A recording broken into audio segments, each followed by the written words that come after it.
Well, yeehaw, Hearth and Homies. Welcome to the Frontier Gentleman. Well, hello there, Hearth and Homies. Welcome to the OTR visual radio presentation of Frontier Gentleman. I'm Mr. H, your host, and we're excited to share this compilation with you. So this classic old-time radio western broadcast on CBS from February 2nd to November 16th, 1958. John Dehner starred as J.B. Kendall, the Frontier Gentleman. You're going to hear a lot of familiar names in the supporting cast, like Harry Bartell, Virginia Gregg, Jack Cushman, Vic Perrin, Barney Phillips, and a host of others. Pretty much standard CBS fare for this time. And of course, the music is provided by Wilbur Hatch, who did a lot of music for Johnny Dollar, especially in the early episodes. So just before we get into the show, I just want to take a minute and tell you about the Johnny Dollar Club. That's right, Hearth and Home Entertainment is fully supported by viewers like you. So check out the links for the Johnny Dollar Club. Got them in the description, the chat, comments. You can go to patreon.com, buymeacoffee.com, or coffee.com. Starts out just $1 a month, and you can help keep Hearth and Home Entertainment on the air. Now, if you're looking for an option for a one-time support, please check out buymeacoffee.com, buy us a strawberry, or check out coffee.com. And of course, another way to help support this channel, cost you absolutely nothing, is to go check out our sister channel, Hearth and Home Nostalgia. I'll have the link to that below. We've got some great radio shows over there, as well as some other great content, so maybe go check it out. But enough about that. Let's begin with Frontier Gentleman, starring John Dehner. So sit back, relax, and enjoy the show. And as always, thanks for tuning in.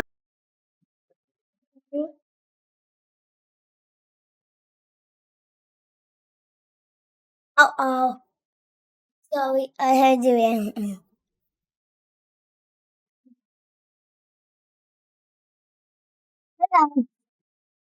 That it's stop. Only. It's going. Only. I got it.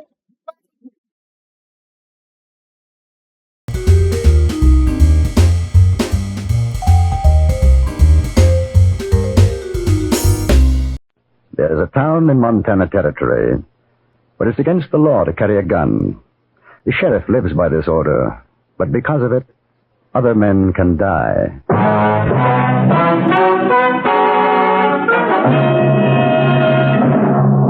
Frontier Gentleman.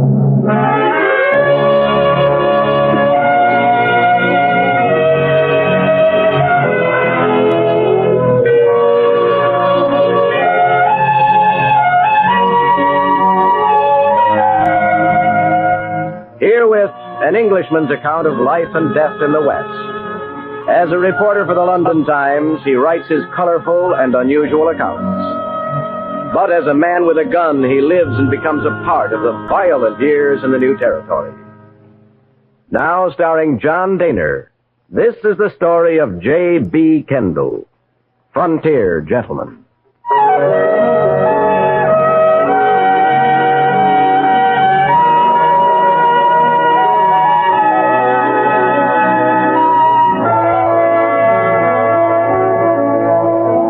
The journey had taken 98 days from St. Louis. I had come by riverboat up the Missouri, the little stern wheeler climbing, churning, scuttling over 2,000 miles of sandbar and rapid. Then into the lonely wastes of another, swifter stream, the Yellowstone, until we finally docked at South Sunday in Montana Territory. My ticket had cost $300, which left me about $50 in my pocket, and the slim hope that there would be a letter at the express office with my remittance from England.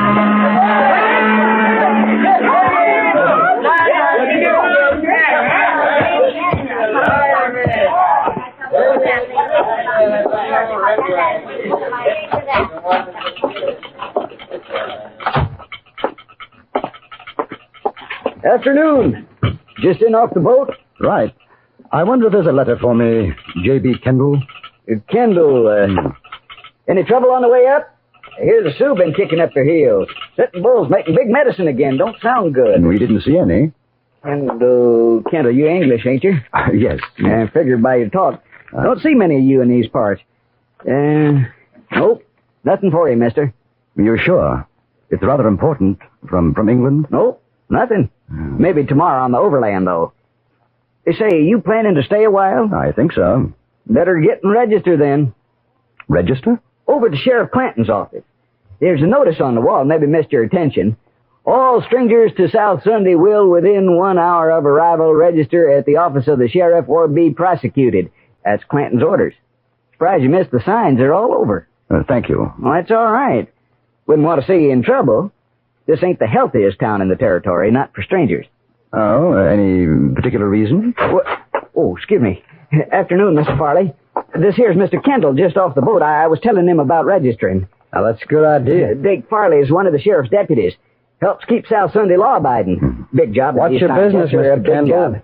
Oh, you might call me a jack of all trades. Am I? I do a little writing for a London newspaper, you know. An Englishman's view of the Wild West, that sort of thing. We don't take to strangers. Oh, really? Shame. I've been looking forward to my visit. Yeah, well, now you've seen it. You know what it's like, so supposing you get yourself back on that boat and try up the line to Rosebud at Junction City, huh? I don't think so. Now, if you'll pardon me, I'll register at your office. You carrying a gun? No. Put your hands up. Over your head. Higher. Now, you hold it just like that. Just so. All right. That's your baggage? Yes. Pick it up. I beg your pardon. I said pick it up. Oh. All right, come on.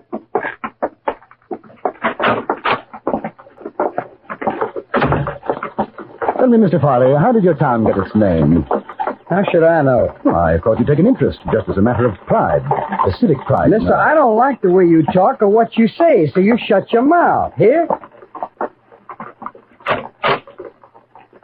Well, inside. Where you been, Dake? I've been checking on this fella, Frank. He just come in off the boat. He says he's a writer at a newspaper in London or something. He ain't carrying nothing. I searched him. You're Sheriff Clanton? Yeah. J.B. Kendall. I understand I have to register. Yeah. A writer, huh? You want to write about South Sunday? I might. How come? As a matter of fact, the name intrigued me.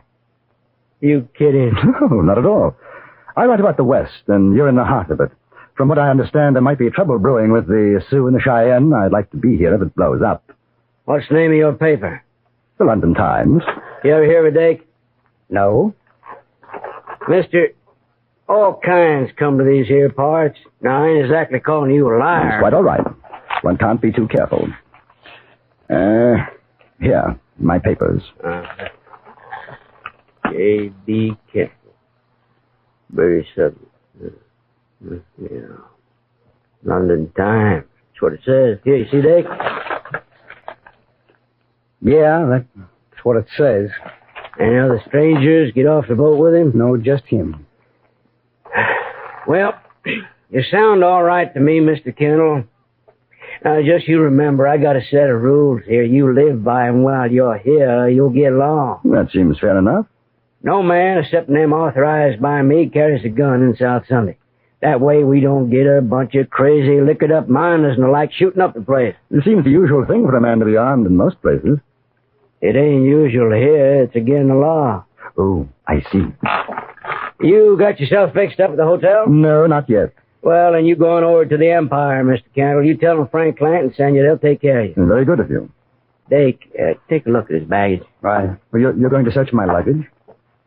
That's right, mister. There are no guns in South Sunday, not worn or hidden. That's a law. I haven't got one. I sure am glad to hear it. I like a peaceable man. Yes, sir. Yeah, a fella like you might think of settling down here in South Sunday. The quietest little town in Montana Territory. It's an opportunity for a man. Well, I'll keep it in mind, Mr. Clanton. There ain't nothing in his bags. Well, now, Mr. Kendall, you enjoy your stay here. Anything you want, you just ask me. And I'd appreciate it, sir, if you put my name in your paper. Whatever you want to say is okay with me.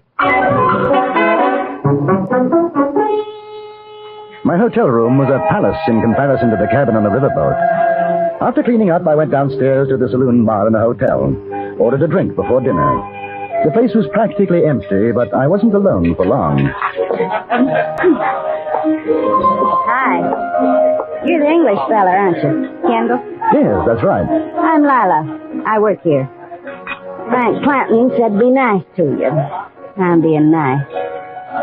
You want to buy me a drink? It's on Frank. Oh, delighted. Bartender. Champagne, Harry. Yeah. Frank says it's not ladylike to drink whiskey. Hey, what'd you do to that man? I never seen him like this. He thinks I'm going to write about him for my paper. Are you? More than likely.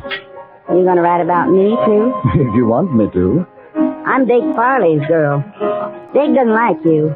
He got mad when Frank said to be nice to you. Does everybody in South Sunday do what Clanton tells them to do? Sure. Why? Here's your drink. Well, good luck.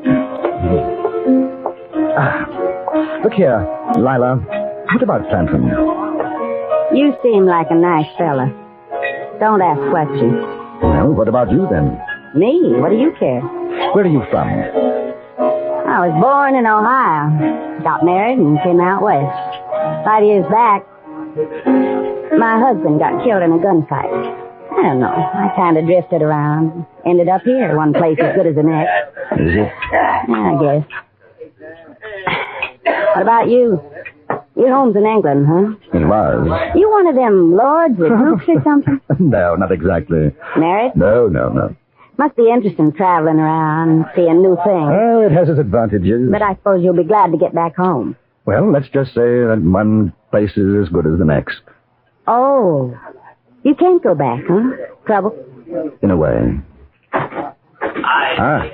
Look, your friend's just come in, Mr. Farley. Listen, you be careful with him.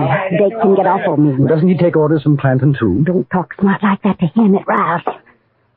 Mr. Farley. Good evening. Would you join us? No.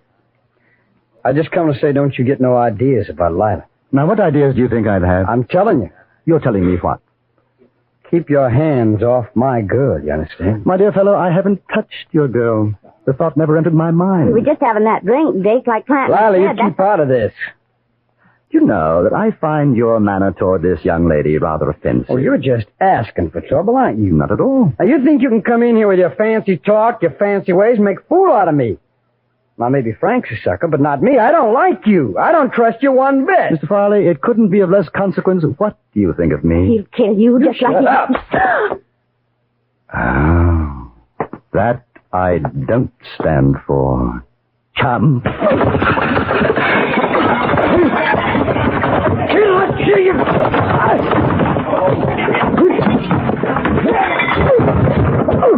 Oh, my God. My nose. Imagine is broken. Now, if you don't mind, I'll relieve you of these. Traffic your disposition has no right running around with even one gun, let alone two. Hand up. You should have killed him. What on earth for? Listen, there's two more besides Dick and Clanton. They'll get you. You won't have a chance. I think you'd better clear out before Mr. Farley stops bleeding. He's not going to be in a very nice mood. Where are you going? Down to Mr. Clanton's office. I've got to have a little talk to him.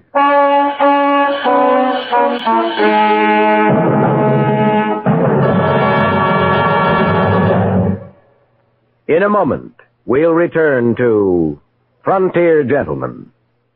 Who gets the last word? It all depends on who's playing CBS Radio's fascinating game Tuesday evening with Dr. Bergen Evans. A regular panel member is the witty and erudite John Mason Brown. Other guests vary from week to week. This Tuesday, there'll be Gary Moore and Lael Wertenbaker. These bright people take off from language questions sent in by listeners and cover all sorts of fascinating ground before one or another of them ultimately gives you the last word on the question. Get the last word this Tuesday when it comes to you over most of these same stations.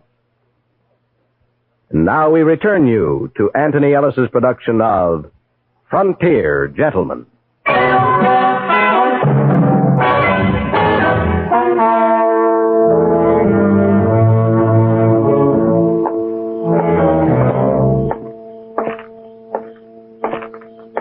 Mr. Kendall! Mr. Kendall, wait! Oh, you can't go down there. Dick went out the back. He'll have told Clanton by now. They'll be waiting. That's all right. What's the matter with you? You want to die? Of course not. If you're gunning for them... Gunning for who? I'm not gunning for anybody. Then why are you going to see Frank? Well, I told you I would talk to him. Talk. Listen, you've got to get out of town. My dear girl. Don't you know who they are? Should I? You don't know what you've done. Quick, this way.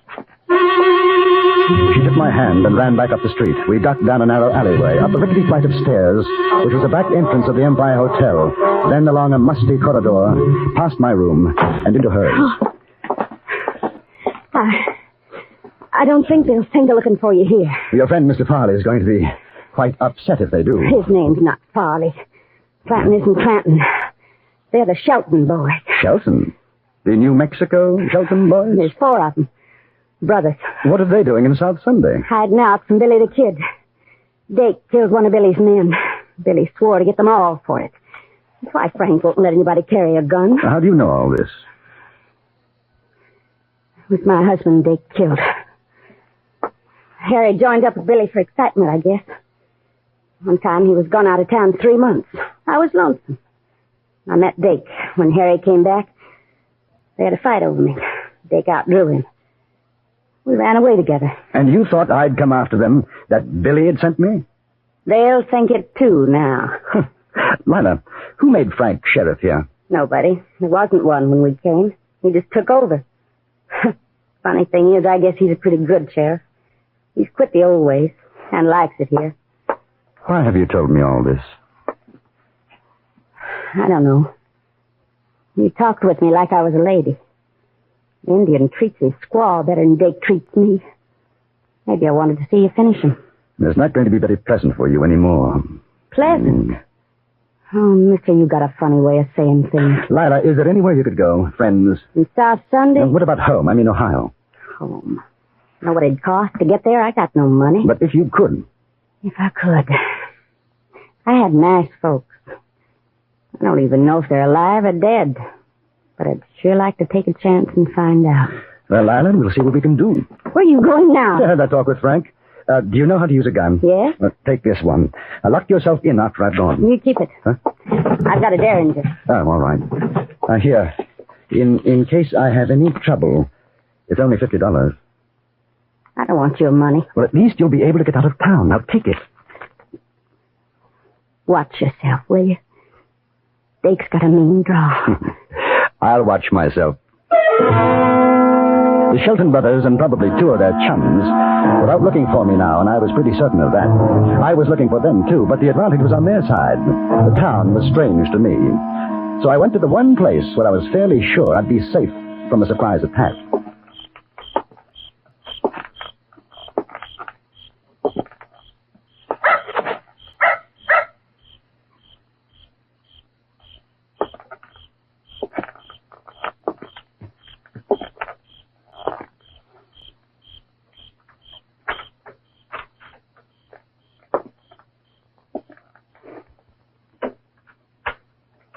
Sheriff ain't here. What are you...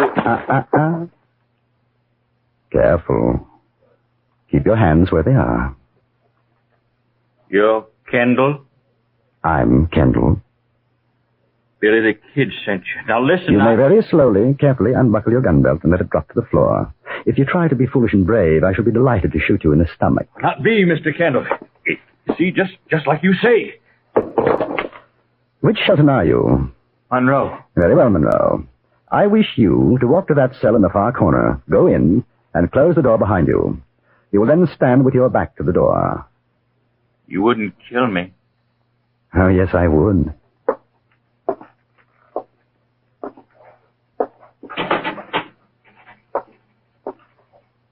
Close it, please. Good. Turn around, please. Now, I'm going to gag you. In order to do so, I must put my guns away and use 2 hands. If by any chance your friends come in and you make an outcry while I'm doing this, I shall teach you a trick I learned in India. It feels something like this. Effective, don't you think? Yeah. Right. Now, head close to the bars, please. Oh, by the way, how many are there looking for me? 2? 3. 3. There. Now, we'll make ourselves comfortable and wait for your brothers.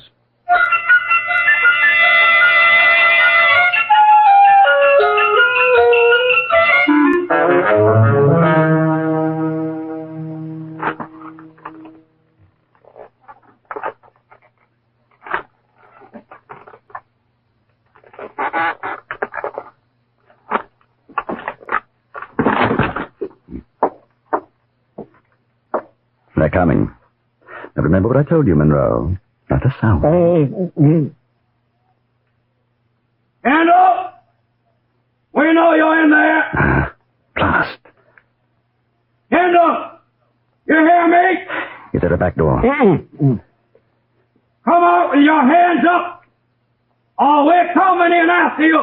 Let's get that gag off. I can see I'm going to need you. What are you going to do?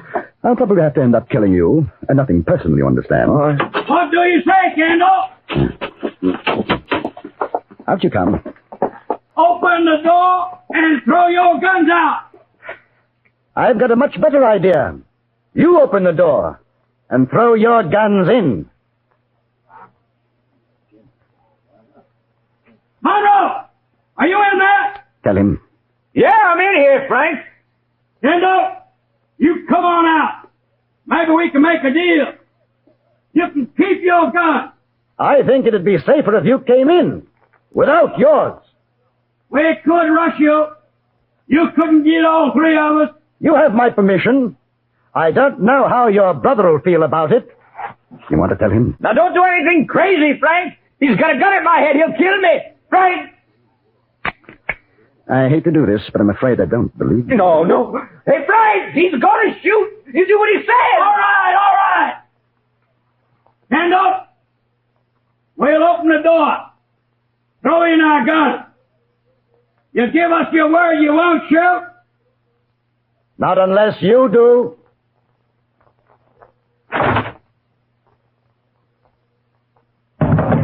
One, 2, 3. Any more? No. We're coming in now.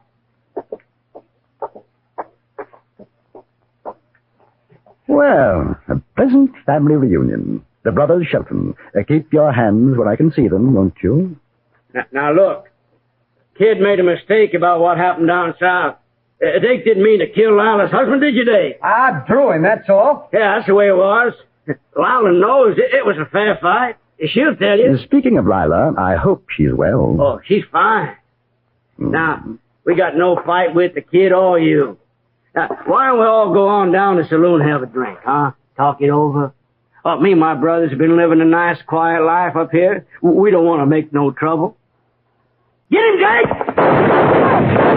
Well, Frank, Completely dishonorable and most unwise. Frank! Any more hidden armaments? You going to kill us? It depends. Mr. Shelton, have you got $500? Yeah, I reckon so. Lila wants to go home. That's about what it'll cost. You have the money here. Yeah, I was going to say. Mm-hmm. Well, sure, she could take the boat out when it leaves in the morning. Ain't that so, Dave? Sure, she could. Get it.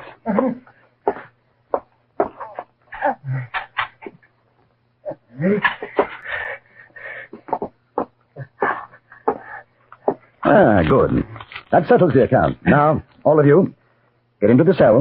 Oh, incidentally, until this evening, I had no idea who you were. And I've certainly never met your friend, Billy the Kid. I thought you'd like to know. Hey, what about Dake? He's got to have a doctor. He'll bleed to death. He probably will. I'm going back to the hotel. If Lila's all right, I'll send a doctor. If she's not, we'll find an undertaker.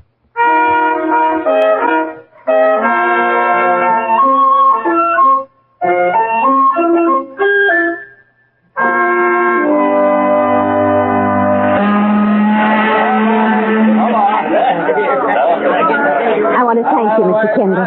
It's nothing, Lila. Good luck. You ever come Ohio way? You look me up. You hear? I'll remember that. Oh. You're a gentleman. I'll never forget you. Goodbye. See you then.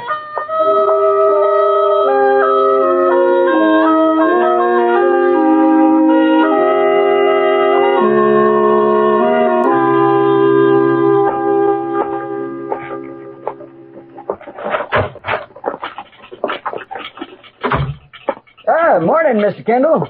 Hear about the trouble last night? Yes. Sure must have been something. According to the sheriff, a whole gang rode in trying to shoot him up. A gang? Yep, 6 of them. Dake Farley got hit in the arm. Really? The sheriff ran him off, though. Marvelous. I'll have to mention that in my article to the London Times. Now, I wonder, has that letter from England arrived yet? No, I'm afraid not. Mail's already come in. Won't be any more till next week. Well, when it does come, perhaps you'll be kind enough to forward it to me. Sure. What address? In care of the Express Office. Rosebud, Montana Territory.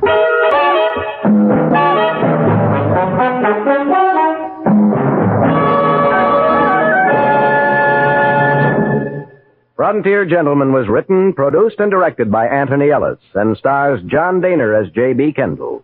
Featured in the cast were Jack Crucian, Virginia Gregg, Stacey Harris, Harry Bartell, and Barney Phillips. Music was composed and conducted by Jerry Goldsmith.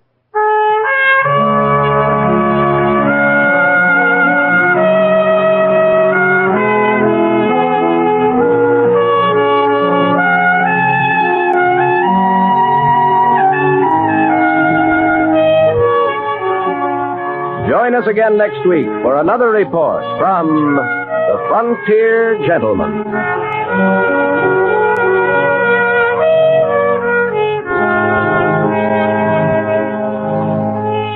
Johnny Jacobs speaking. This is the CBS Radio Network.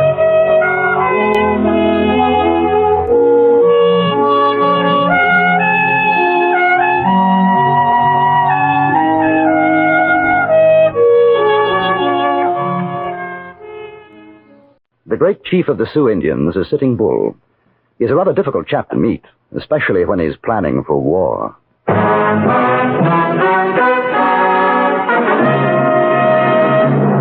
Frontier Gentleman.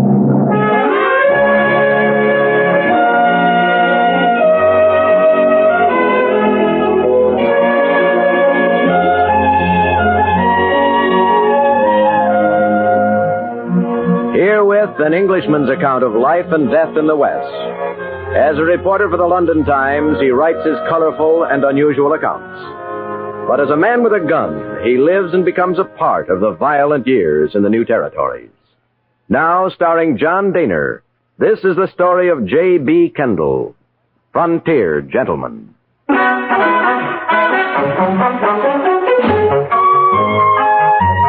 The distance from South Sunday to Rosebud in Montana Territory is about 30 miles. Due to a heavy rainstorm and my lack of funds, it had taken me a week to reach Rosebud. Luckily, when I arrived, my remittance from England, $250, had already been forwarded, and I was once again solvent. After posting off my weekly report to the London Times, I went to the most likely place in Rosebud to get local color and information. Except for the bartender polishing his glasses and a cat on the bar, the place was quite empty. I ordered a drink. 2 bits. Thank you. It's all right. Hush up, cat. Where are you from, mister? London. London, England? That's right. Well, if that don't beat all. My great-grandpa come from there. Jackson Beeson's the name. J.B. Kendall. Well, howdy. How do you do, sir? Tell me, Mr. Beeson, what's the situation with the Indians these days? Well, now you come to the right place for that bit of news. Oh, get away, cat. Yes, sir, we're going to have trouble. You can thank your stars that we got General Gibbon here keeping an eye out. I hear tell Custer's on his way, too. Oh, bad as that, huh? Worse. Well, just yesterday, correspondence fella like you, he come in, works on the Montana Telegraph News. Jackson, he says, them Sioux is working up to a boil. Oh, it's going to be wicked. Mighty wicked. Do you think it'll mean war? I don't have to think, I know. You cat! Get out of here! Go on, get out! Darn cat's a regular drunkard.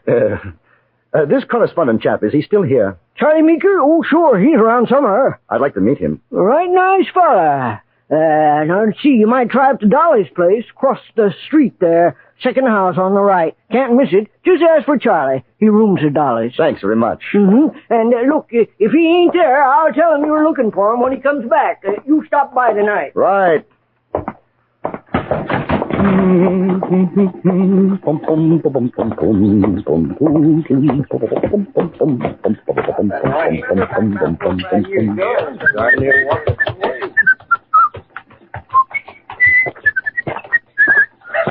Well,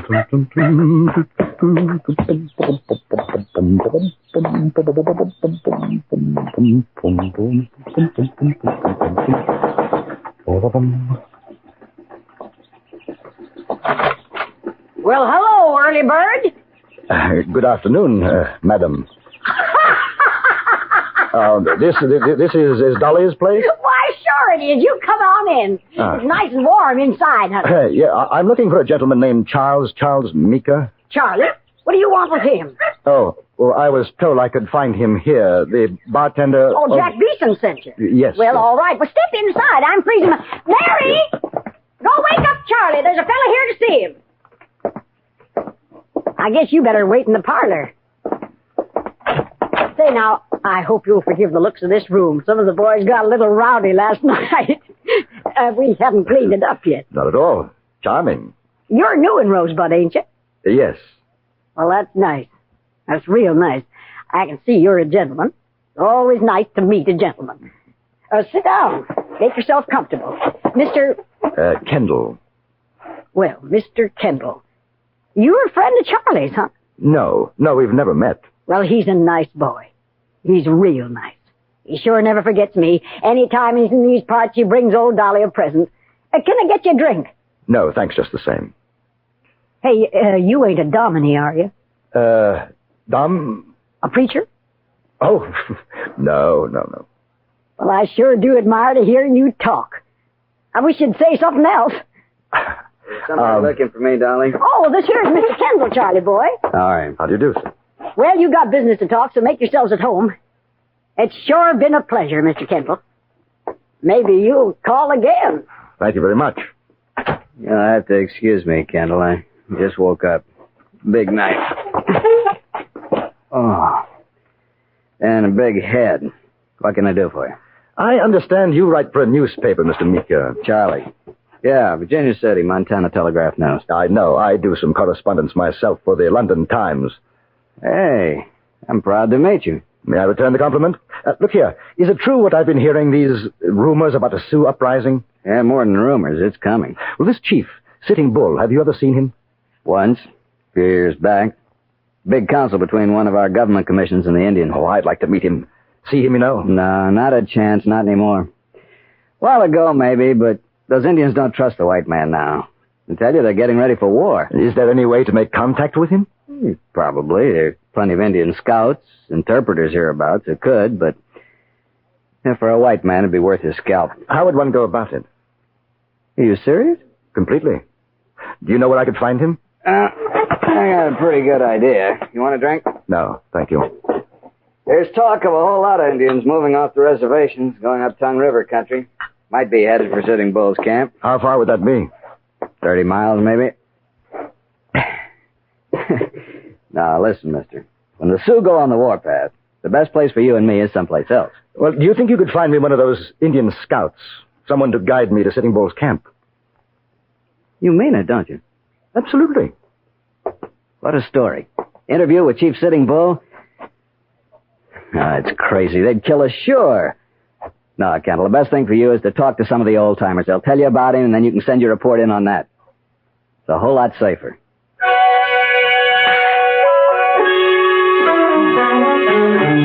That evening in Beeson's saloon, Charlie Meeker found a half-breed interpreter, Johnny Duchelle.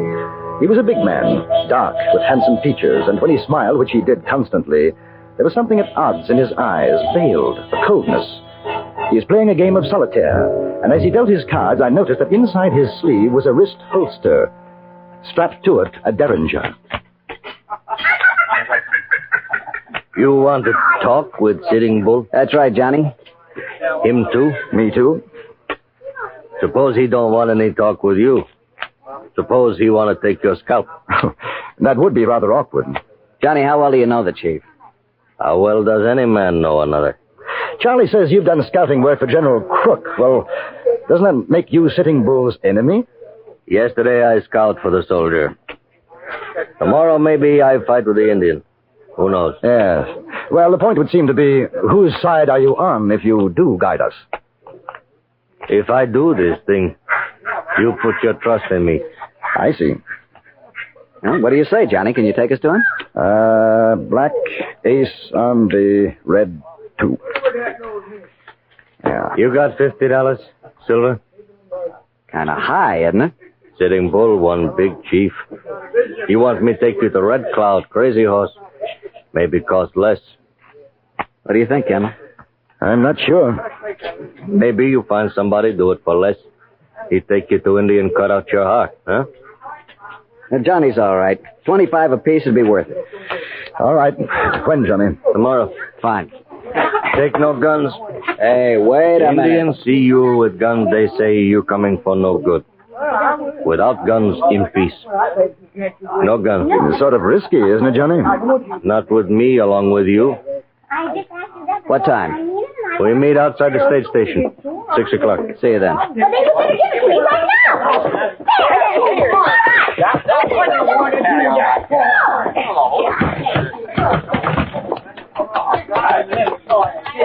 Well, you still want to go? I'm not sure about that, fellow. That's a chance you take these days. We can back out. No. But to be on the safe side, Charlie, I think 2 guns in shoulder holsters would make me feel a bit better. Sure. You got them? Never use a gun myself. Oh, yes, I've got them. Look here, Charlie. Now, this is my idea. No need for you to come along, you know. What's the matter? You want the story for yourself? No, not that at all. I'm sorry. I only thought Forget it. We'll go together. Hey, how about coming over to Dolly's with me for nightcap? No, thanks, not tonight. Sleep for me. Oh. Well, see you in the morning. We can pick up horses at the livery stable. So long. I watched him walk away, a rather short, thin man, shoulders a little rounded. And then he was lost in the shadows, and I had that odd sensation of having lived this moment before. It had been in Peshawar, in northern India. I remembered a good friend who had walked away from me in the night. The next morning, his head was thrown through the barracks windows.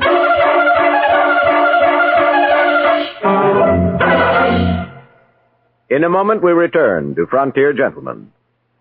Laugh and the world laughs with you. Cry and say, where'd everybody go? Chances are they've taken off in the direction of CBS Radio's Peter and Mary show. Peter Lindhays and Mary Healy have a magic way of banishing the blues. Their amusing notions about practically everything, the easy way they sing their songs, and the exciting personalities who visit them all make CBS Radio's Peter and Mary show a cure for the blues. Listen for them on most of these same stations tomorrow. And now we return you to Anthony Ellis's production of Frontier Gentlemen.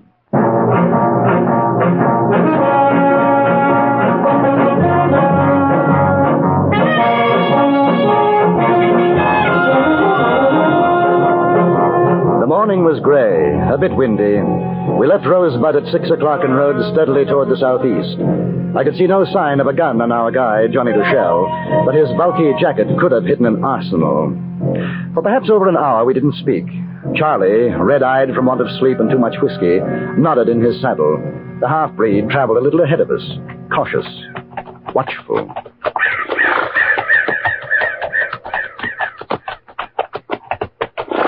Hey, Kendall. Yes? Never drink Dolly's rot gut. I won't. I can take the pepper, even the tobacco juice she puts in it. But that whiskey... You know, we had a cure for your complaint in India. Oh? Curry powder, ginger, a snake's head, preferably a cobra, a big spoon of sugar, stew the whole thing in a pot of strong tea, and then drink it down.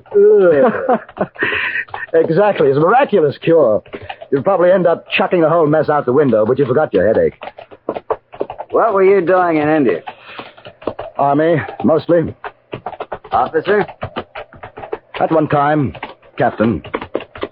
See much fighting? Enough. Oh, you with? Cavalry regiment. You don't like to talk about it much, do you? No, not much. Hey, better hold up. Johnny's saying something.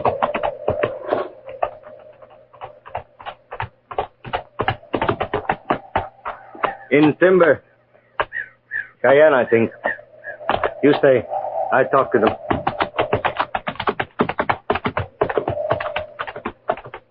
How many? Can you see?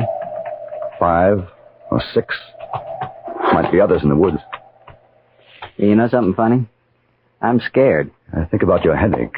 No, thanks. Too close to my hair. You ever see a scalp man? No. But I shouldn't worry. The tribesmen do much nastier things to get their trophies in India. Johnny must know them. Look. All very friendly. Hello. They must have given their blessings. You think so? Either that or Johnny's made an arrangement with them to cut our throats. He looks happy enough. That tall wolf and his brave. They will ride to the council.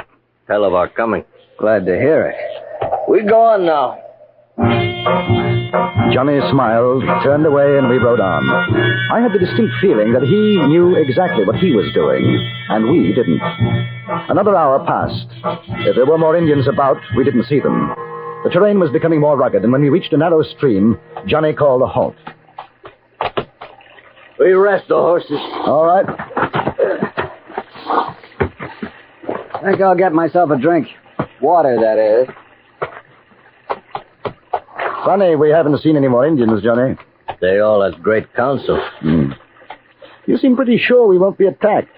I told Tall Wolf you come in peace. Possibly there are others beside Tall Wolf who won't feel as he does. Possibly. We see at the council. Well, you're not worried, though. I am not worried. You're smiling.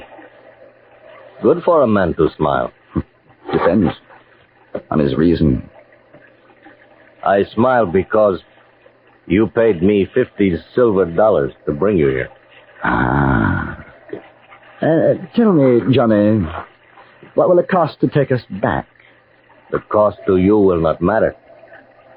I think you will not be going back. He made a slight movement with his hand, and a derringer appeared in it. For a moment, I had forgotten his wrist holster. He was standing no more than 4 feet from me, and I didn't move. If you've ever seen what a 41 derringer can do to a man, you'd understand. Then he brought out a revolver from his jacket and backed away a few steps. That was when I saw Charlie at the stream. He had a rock in his hand, his arm cocked back. At the moment he threw it, the half-breed turned and saw him. Where are you hit, Charlie? Sheriff. Boy, that feels worse than Dolly's rot gut. He is not dead? No, I'm not dead, you stinking breed. You, Kendall, take off your jacket.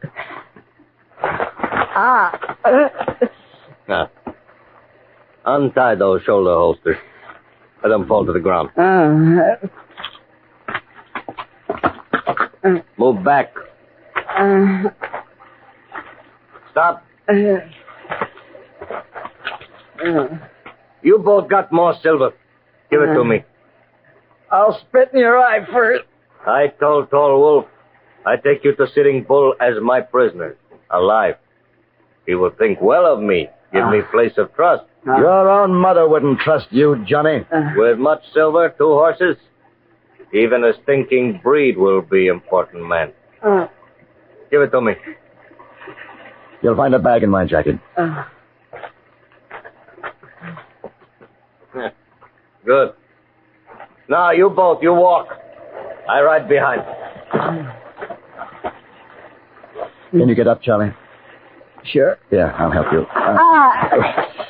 It's my fault. I should have done something sooner. I wasn't sure about him. Walk. Cross the stream. Follow the trail. Come on. Lean on me.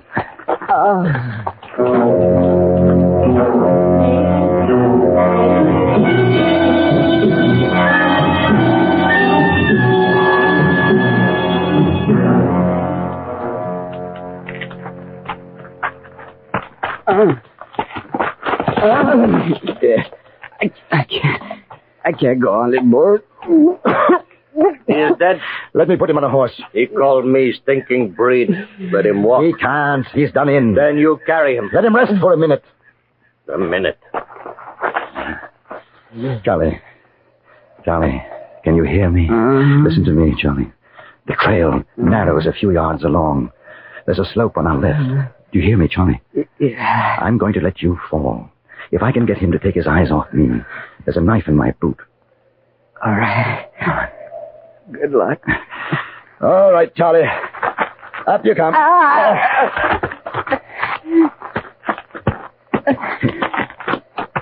Getting close, Charlie. Now, when you fall, Keep your head down in case he starts shooting. What a way to die. I could hit Dolly's right now. If we get back alive, I'll join you. About 10 more steps, Charlie.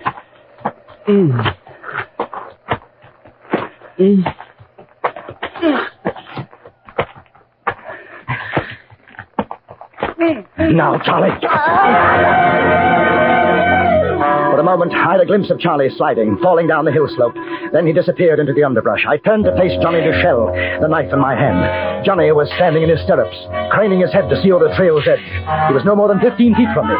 It must have been the horse shifting its weight that disturbed my aim. I threw, and the knife struck high on his shoulder. He half fell from the saddle, and I ran for him. I felt one of the bullets from his gun burn my cheek. Then we were rolling down the hill.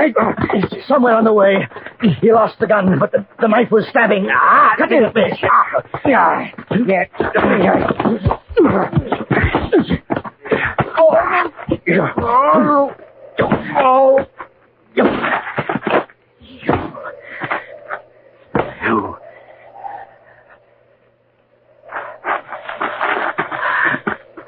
Charlie. Charlie! It's all right. He's all right, Charlie. He's finished. He's finished. Something tells me we don't get to say Sitting Bull today. Better luck next time. Hey, Kendall. Whiskey's paid for. But I owe Dolly for room and board.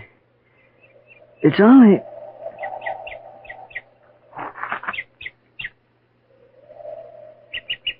Charlie? Charlie?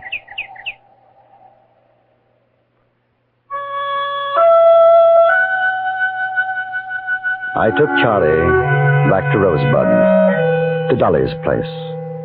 She had me put the little man on the parlor couch. Then she knelt by his side, took his hand in hers. Charlie boy, it's Dolly. This was my place, mister, like the one I never had. My good, bad boy. Dolly misses you, Charlie boy. Wake up, son. Most of Rosebud attended the funeral of Charles Meeker. I sent the story to his own newspaper, as well as to the London Times. And for Charlie, I decided to stay on in Rosebud, to have another shot at a meeting with Sitting Bull.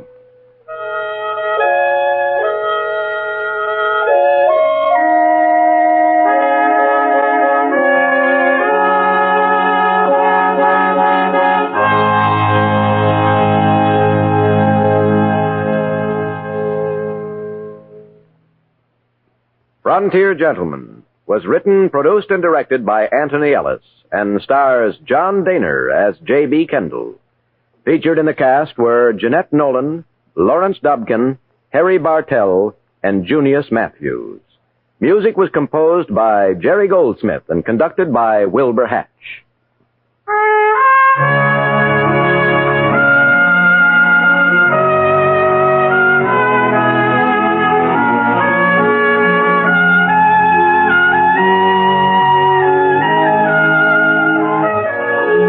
Later today, you'll have 5 more engrossing dramas waiting for you on CBS Radio, starting with Suspense, which today stars Herbert Marshall. You can look forward to plenty of action and plenty of thrills with yours truly, Johnny Dollar, the FBI in Peace and War, Indictment, and Gunsmoke. For good listening, keep listening to CBS Radio. Now, stay tuned for the Ford Road Show, which follows immediately over most of these same stations. Join us again next week for another report from the Frontier Gentleman. Johnny Jacobs speaking. This is the CBS Radio Network.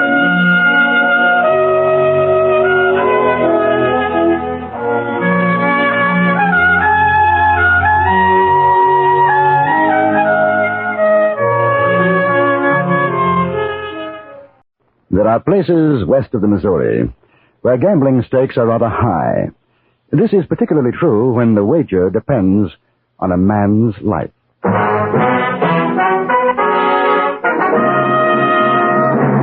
Frontier Gentleman.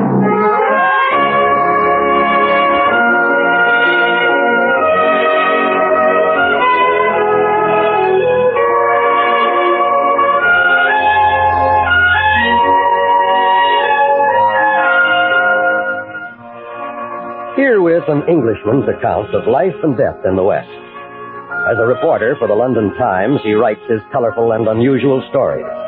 But as a man with a gun, he lives and becomes a part of the violent years in the new territory. Now, starring John Dehner, this is the story of J.B. Kendall, Frontier Gentleman.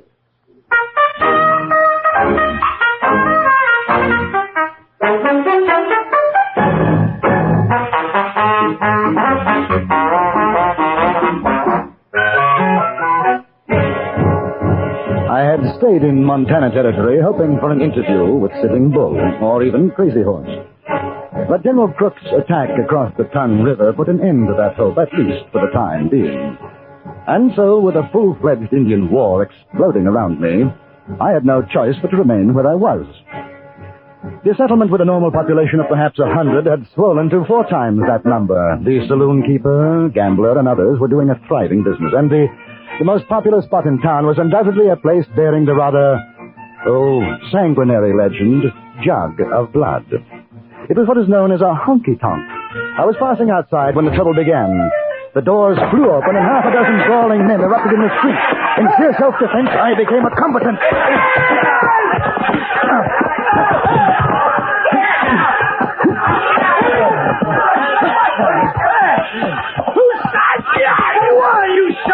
My dear fellow, I haven't the slightest idea. Yeah, you could fight that.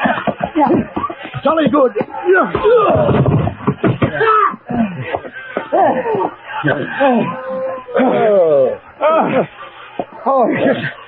Some no good son of a gun was cheating at poker. And no good son of a gun. Really? Yeah. One of those? How should I know? I wasn't playing. I just heard it all. You know, if there's anything I hate, it's no good cheating son of a gun. Yes. Bad form. I don't blame you. Hey, what's your hurry? Now, if you'll pardon me. Hey, come on in and have a drink. No, I don't think so. Thank you. Oh, come on. There's mighty pretty little gals in there. You know, Jake Carter hired them all the way out from back east. It's on their way up to Virginia City. There's Sue Ruckus has held them old. I'm sorry to hear it. But now, really, I must be going. Oh, mister, you ain't seen such dancing, such carrying on. I'll be a son of a gun if I'll let you move on without seeing the nicest bit of female woman flesh this side of St. Louis. Son of a gun, come on, let's go. You won't be sorry.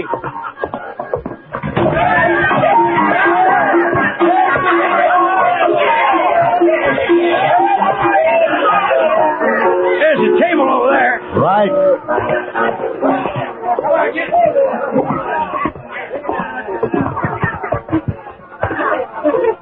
Well, it's kind of early. Still a little quiet.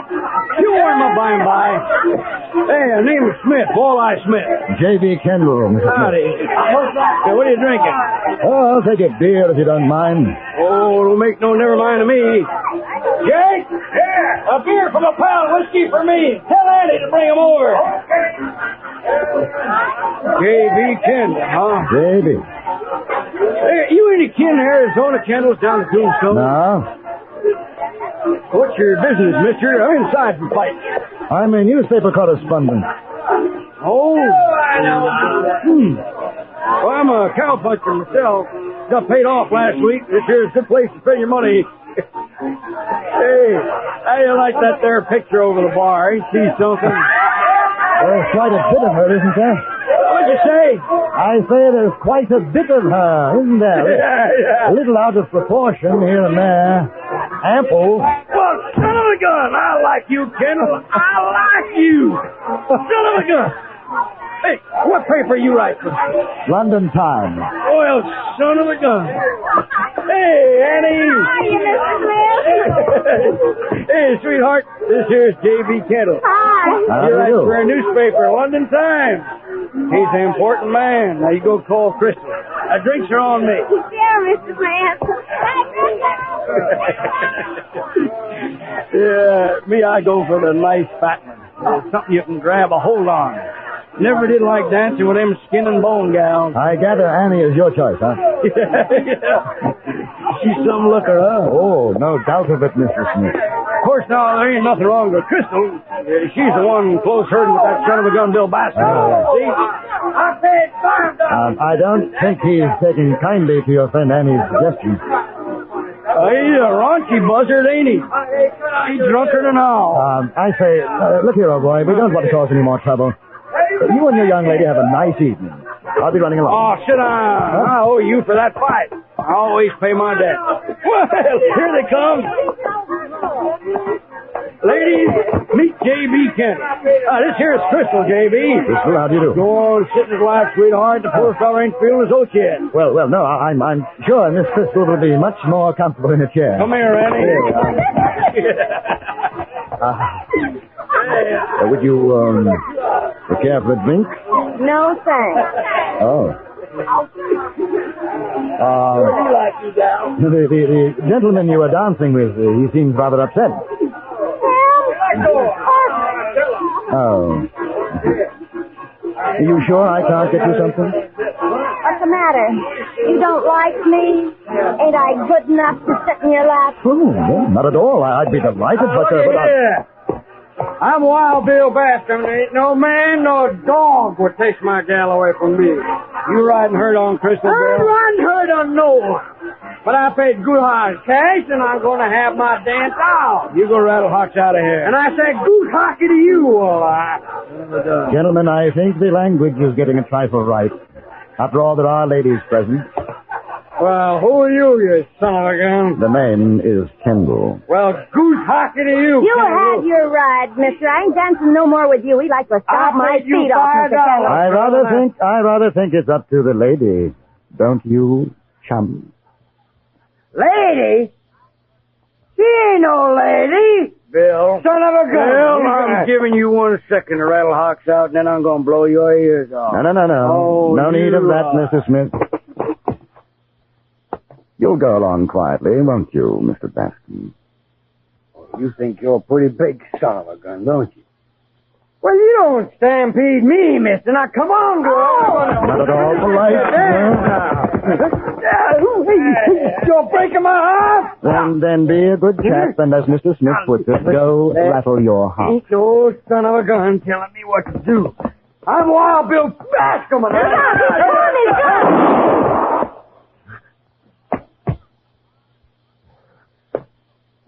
Son of a gun. You killed me. What's he mean you killed him? He shot himself. You didn't even draw on him. I don't allow no gun shooting in here. Jake, it's Bill Baskin. He aimed to salivate Mr. Kendall here, and he killed himself instead. Oh, that silly son of a gun. Now, you boys, you get him up out of there. That rug cost me $300. Will somebody get a doctor? He's not dead. I bet he is. How much you bet, mister? He ain't dead. I seen him move. Look. Why don't you shut your mouth? Now, get him off my rug. Take him in back. You can put him on the faro table. Give me a hand.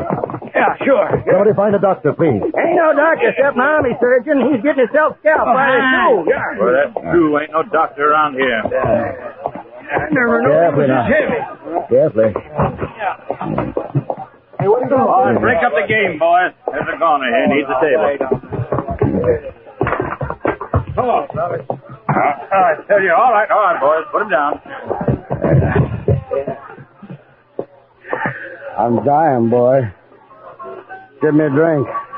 I'll get it. Put him down, I said. Put him down. He's there. My old Martha. See me now. Annie, see if you can find some bandages. Clean rag, hot water. Sure. And don't you fret, Bill. You're going to be just fine. Well, I got to get back to the bar. Anything you boys need, you let me know. Whiskey's on the house, Baskin. You're a good man, Jay. I'll put in a word for you when I get where I'm going. Yeah, well, you do that. So long. All right, now, let's get that jacket off, Baskin. Oh. Mister, You're treating me like I don't deserve. Don't talk now. Smith, get the other arm. Sure. Hey. No, I know. Now, wait a minute. Now, look, I ain't kidding you. These are my dying words. I tried to kill you. In my drink, I tried to, and it's heavy on my conscience. Well, I sure wish I had me a preacher to make my peace with. Bill, will you shut your son of a gun mouth and let us get this here jacket off of you? I ain't careful now. There we are. Now I have to tear the shirt. No, boy. This here's my bare shirt. I want to be buried in it. Here's the whiskey, Bill. Let me chop his head up. Crystal, you angel of mercy. That's what you are, Crystal. You.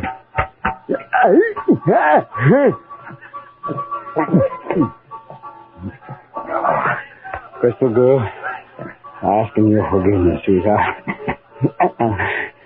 I acted purely like a boomtail with you. Forget it, Bill. Finish your drink.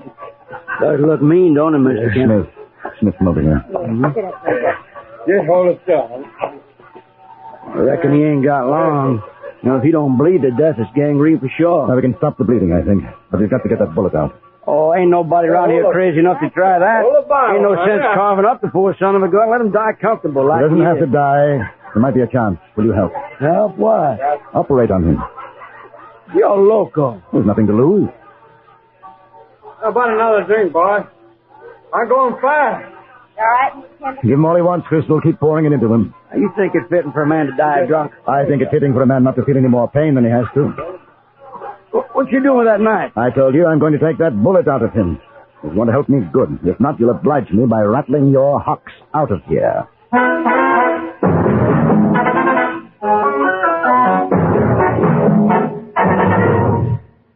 In a moment, we return to Frontier Gentlemen. Poor Jack Benny. The gang arranges a surprise party for him on his birthday. But the surprise backfires in a hilarious way today on CBS Radio's Jack Benny program. Never mind the greeting cards. Forget about buying him a present. Just be sure to join us on most of these same stations later on today when everybody has a good time at Jack Benny's birthday party, except Jack himself. And now we return you to Anthony Ellis' production of Frontier Gentlemen.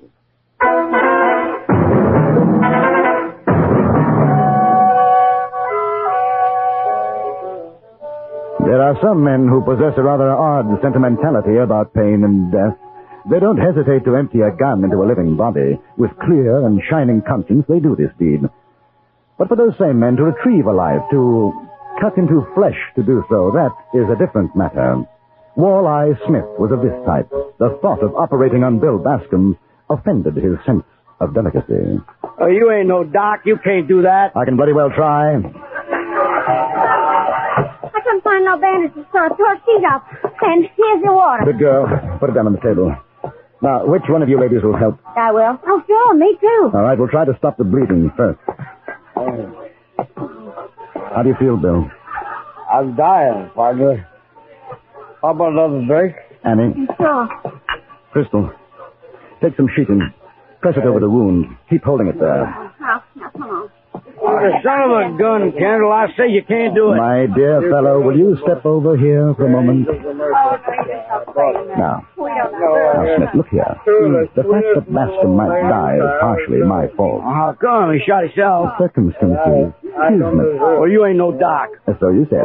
You'll kill him. If we're lucky, I won't. If a man's luck runs out, that's the end. It don't pay to go against nature. At a less pressing moment, I should be delighted to enter into a philosophical discussion with you, Smith, but not just now. Now, be a good chap and don't argue. I ain't arguing, you son of a gun. I'm telling you, you ain't going to cut Bill up. Smith, I took you for something more than a thick-headed clodhopper.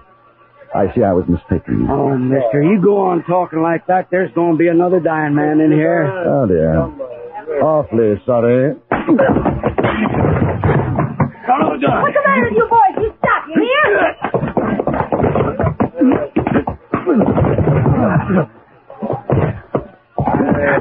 Now, Smith, clear out and stay out. Oh, son of a gun.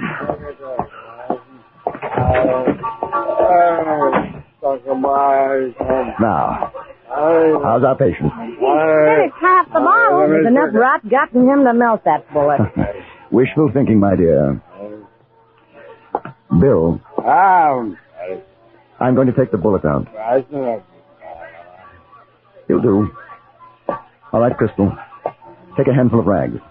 And when I tell you, wipe the blood away. What do you want me to do? Hold his hand. Try to keep him still. Oh. Ready? Yes. Here we go. I didn't know how deeply the bullet had penetrated. I could only guess at its approximate direction. I made an incision.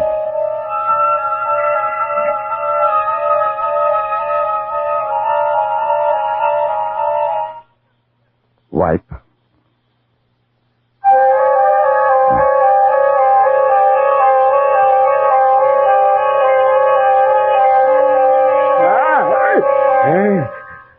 Wipe. There, you see, son of a gun, carving him up like a piece of buffalo meat. Hey, you can't do that, mister. I'm doing it. Get out. 100 cent Bascom makes it. Who said that? Me. You're on. Wipe. He ain't breathing so good. I know. Will you get out? No, not me. I got money on Bill. Anybody else want to make a little bet? Yeah, 50's still alive in 2 hours. Odds on that, 2 get you one. A bet. Wipe. Oh, why don't you go on out? We're trying to save him. You go right on trying, Annie. Anybody else? Well, I'd like maybe... Kendall, what do you think? Has he got a chance? How the devil should I know? Sure is a mess, ain't he? Poor old Bill, he was a good man. Yeah, sure could top a horse. Jake, 200, he's still alive come 4 o'clock. Midnight now. I'll take it. All right, now, Kendall, you son of a gun, you pull him through. You want a chance to win. Well, sure I do. Get these people out. All right, come on, Jake, everybody, No, come on. I'm staying. I got a big investment in that boy. Very well. I'm finished. You stay here. I won't go on. Let him die. Let him die. All right. We'll wait outside. Now, Walleye, you stay. You give us a word every 5 minutes. Well, sure. Hold him down. Hold him. I got you, Billy boy. Rest easy. Easy. Here. Now, I can't find it. I can't find it. Give me a rag, Crystal. Here. Thank you. Look at the color of him. He's going. Annie, give him whiskey, quickly.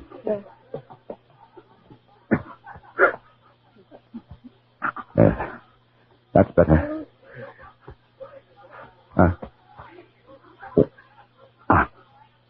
I can feel it. I can feel it. Yes. It's there. Yes, I've got it. Wipe, Crystal. There. Now, ain't that something? I never did see a piece of lead dug out before. Son of a gun. Hey, everybody, he got it out! And the son of a gun is still alive!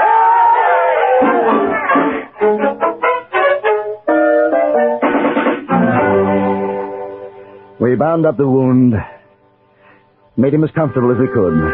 He'd lost a great deal of blood and was terribly weak. There was nothing to do now but wait. The 2 girls stayed in a room with me, and there was something very different about them. Both were far from being beautiful, but there was a softness, a quality of loveliness which made their garish costumes seem completely out of place. Howdy. How's he coming? Well, about the same. You know, there's better than 10,000 been bet outside. 3:30 now. You think he'll live till 4? He might. I got 200 says he got to. Well, then obviously he's got to. Kind of funny if he does pull through, though, huh? It would be a miracle. He ain't a bad son of a gun. Sure looks white.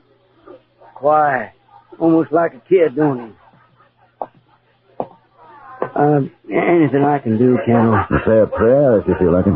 I ain't a praying man, but I hope he makes it. Not on account of my 200. I just hope he makes it. For you, that's the prayer, Smith. You'll have a drink. No, thank you. Well, I'll go out and keep them all quiet. Yes, that's a good idea. Mister, Yes, Christian. I know a prayer. You think it'd help? I don't know, it might. The Lord is my shepherd. I shall not want. He maketh me to lie down in green pastures. He leadeth me beside the still waters. He restoreth my soul. He leadeth me in the paths of righteousness for his name's sake. Yea, though I walk through the valley of the shadow of death, I will fear no evil. for thou art with me. Thy rod and thy staff. Bascom? Bascom? Bill? How do you feel? Bill? Can you hear me, Bascom? I'm dying, boy. Give me a drink.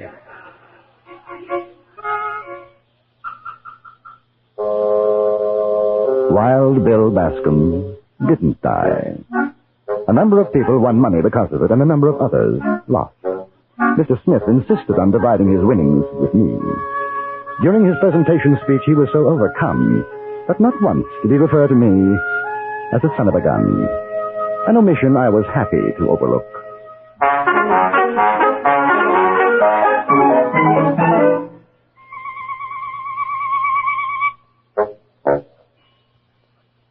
Frontier Gentleman was written, produced, and directed by Anthony Ellis and stars John Dehner as J.B. Kendall. Featured in the cast were Jack Crucian, Stacey Harris, Virginia Gregg, Eve McVeigh, Barney Phillips, and Charles Steele. Music was composed and conducted by Jerry Goldsmith.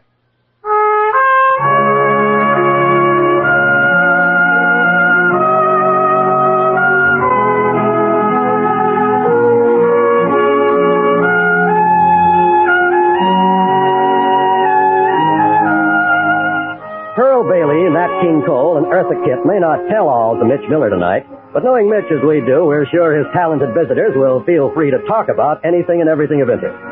For an informal get-together with some of the brightest names in show business, hear The Mitch Miller Show every Sunday night on most of these same stations.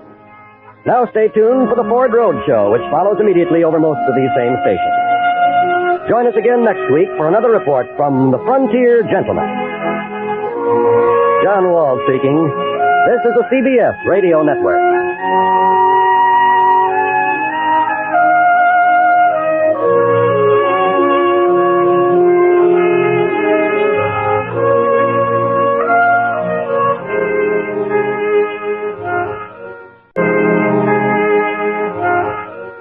Sooner or later, every man meets his Waterloo, even in Montana Territory. At the time Colonel Custer was meeting his, I very nearly met mine.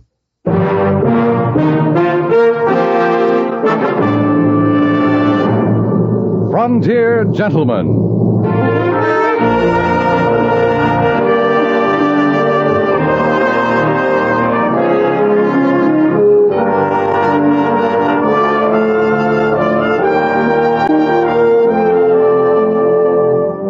Herewith an Englishman's account of life and death in the West.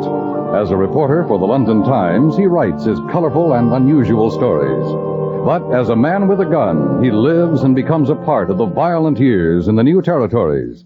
Now starring John Dehner, this is the story of J.B. Kendall, Frontier Gentleman.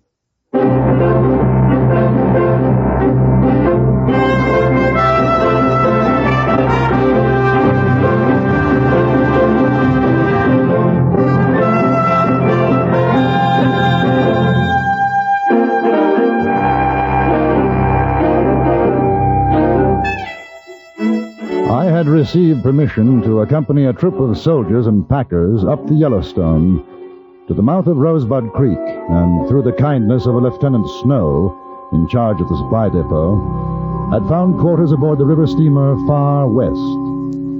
There was an air of expectancy about. A scout had brought news that the main concentration of the Sioux Army had been sighted somewhere between the Rosebud and the Bighorn. It was Lieutenant Snow who informed me. Well, they've sent Custer in the 7th, Mr. Kendall. We'll see an end to it now. He'll finish the Sioux. I wish I had known. I'd like to have gone with him. Well, maybe Custer will bring back Sitting Bull or Crazy Horse. You'll be able to have your interviews. I've about given up hope. Oh, don't worry. If they're still alive when the colonel's through with them, you'll get your chance.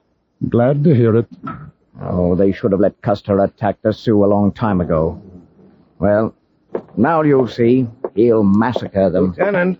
Oh, how are you, Mr. Kendall? Well, thank you, Captain. Lieutenant, just got word there are civilians up at Castle Butte. I haven't got anybody else for the job, so you'll have to do it. Bring them in, Captain? Yes. We haven't had any reports of enemy movement in that area, but watch yourself. I can't spare you more than 4 men and a Crow scout. Now, if you do run into hostiles, turn back. Don't engage them. That's an order, Snow. Yes, sir. And the civilians? Well, that's their lookout. They were ordered in a month ago. If you can get them out safely, good. If not, don't risk the lives of your men. There's been enough heroics around here. I won't risk the lives of the men, sir. Very sensible, so that you don't. Now, you'll leave immediately, and the location is here. You better cross west of Porcupine Creek and then head north. Captain Thomas, I wonder, if Lieutenant Snow has no objection, may I go with him? Well, I don't suppose there's any reason why you shouldn't. Snow? Fine with me, sir. I thought you'd want to be here, Mr. Kendall, when the conquering hero returns. Make an interesting story for your London Times. I beg your pardon? Oh, we'll be back in time, Mr. Kendall. Captain Thomas is referring to Colonel Custer. Oh. The young lieutenant and I don't see eye to eye about the colonel. No, we don't, sir. Well, it's a matter of opinion. I won't bore you with mine, Mr. Kendall. Snow, you'll issue a horse and a rifle to Mr. Kendall and see that he signs for them. Yes, sir. Good luck. There are times when it's hard to remember rank. The trouble with him is he's not West Point. He resents anybody else who is. Well, you've just had a good look at professional jealousy, Kendall. Odd, I wouldn't have thought that of the captain. Oh, pretty obvious, isn't it? Come along, we'd better get going. You see, the captain thinks it was a mistake to send Custer after the Sioux. Oh, why? Well, our military genius is of the opinion that Custer's a bad soldier. Out for personal gain, that he's too impetuous, that it'll make a mess of things. Of course, there's also the incidental point that Thomas is a captain, 2 years older than Custer, who's a colonel. And that's where I say the trouble is. When I was in the army in India, I had an officer who affected me that way. He was a colonel, too. Dreadful old blunderbuss. I was positive I knew more than he did. Well, did you? Well, as a matter of fact, I did. He ordered us to attack a Sikh stronghold. There must be 2,000 tribesmen, and we had about 400 lancers. I suggested it might be a mistake, and he nearly died of apoplexy. I somehow wish he had. Only 30 of us got out of that mess alive.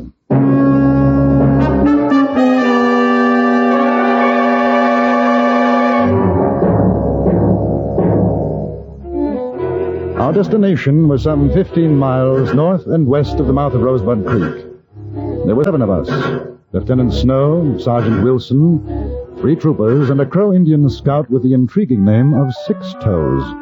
Intriguing because, as far as I could determine, he had only 5 on each foot.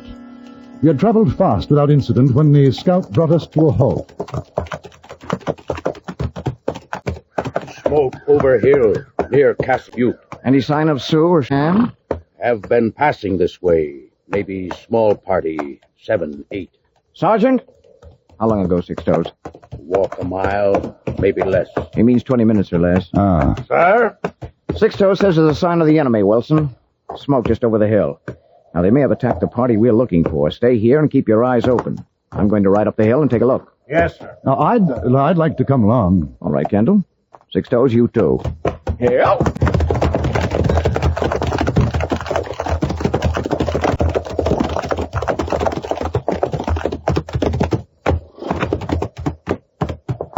There. Smoke. Can't see what it's coming from. Trees are in the way. Well, if it's a raiding party, we might still get them. See that kind to the left? We could ride through there.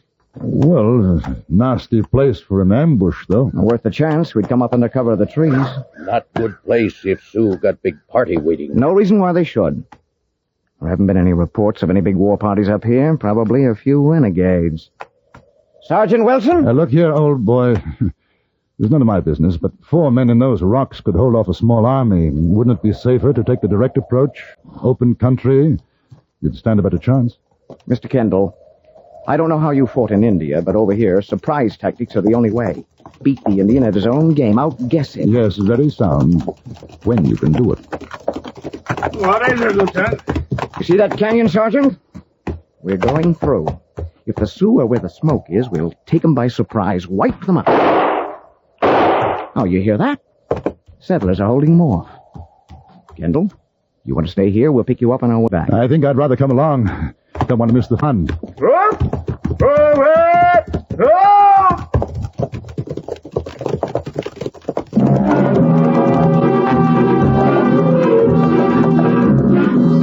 We rode down the hill toward the narrow canyon. Lieutenant Snow sitting erect in his saddle, eyes sparkling with excitement, a smile on his lips. I had seen such a look before in young subalterns going into their first battle, unafraid, not knowing. Up together!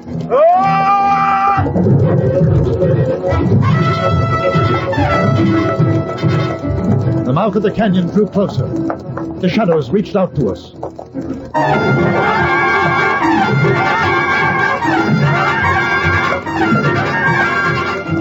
Then we were in it, the walls looming on either side.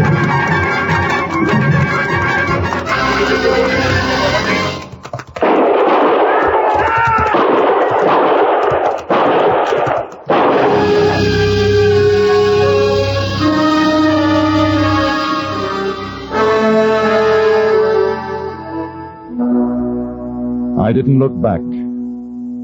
I knew from the sound of that first volley what had happened. And when I emerged from the canyon, there was only one other man a short distance behind me. It was the Crow Indian scout. Go around the trees! Don't go through!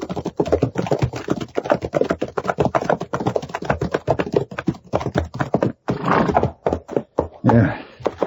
Now take a look. See if anyone's alive in there. I'll try the smaller cabin.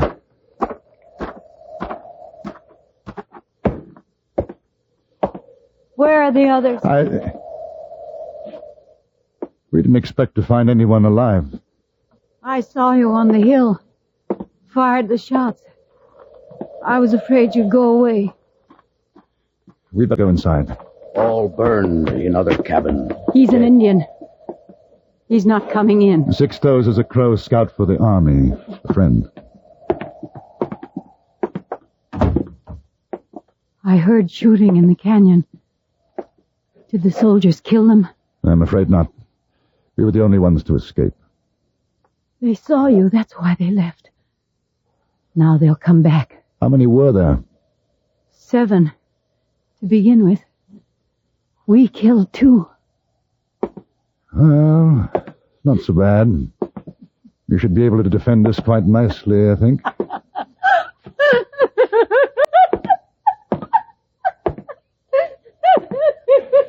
Yes. I'm sorry. 6 Toes. I'm going out to the horses to get the rest of the ammunition and our canteens. Cover me from the window.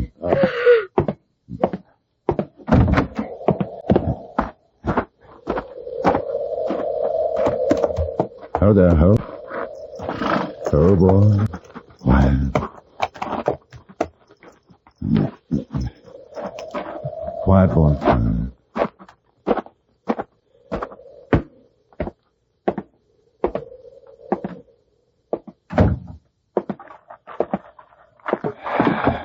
There. I'm sorry.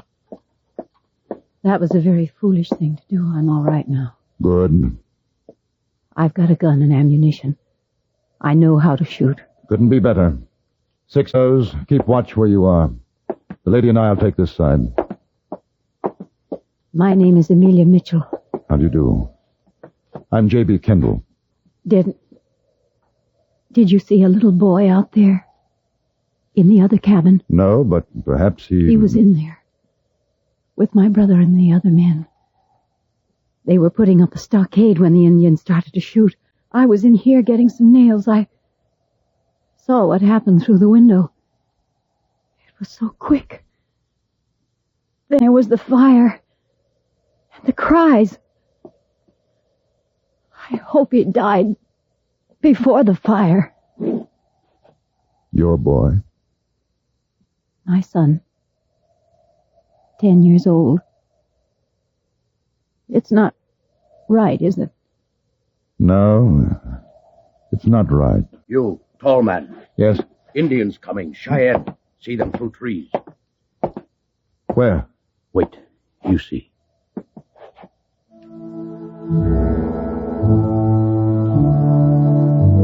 There. All right. Now don't waste shots. We'll wait for them to come out into the open.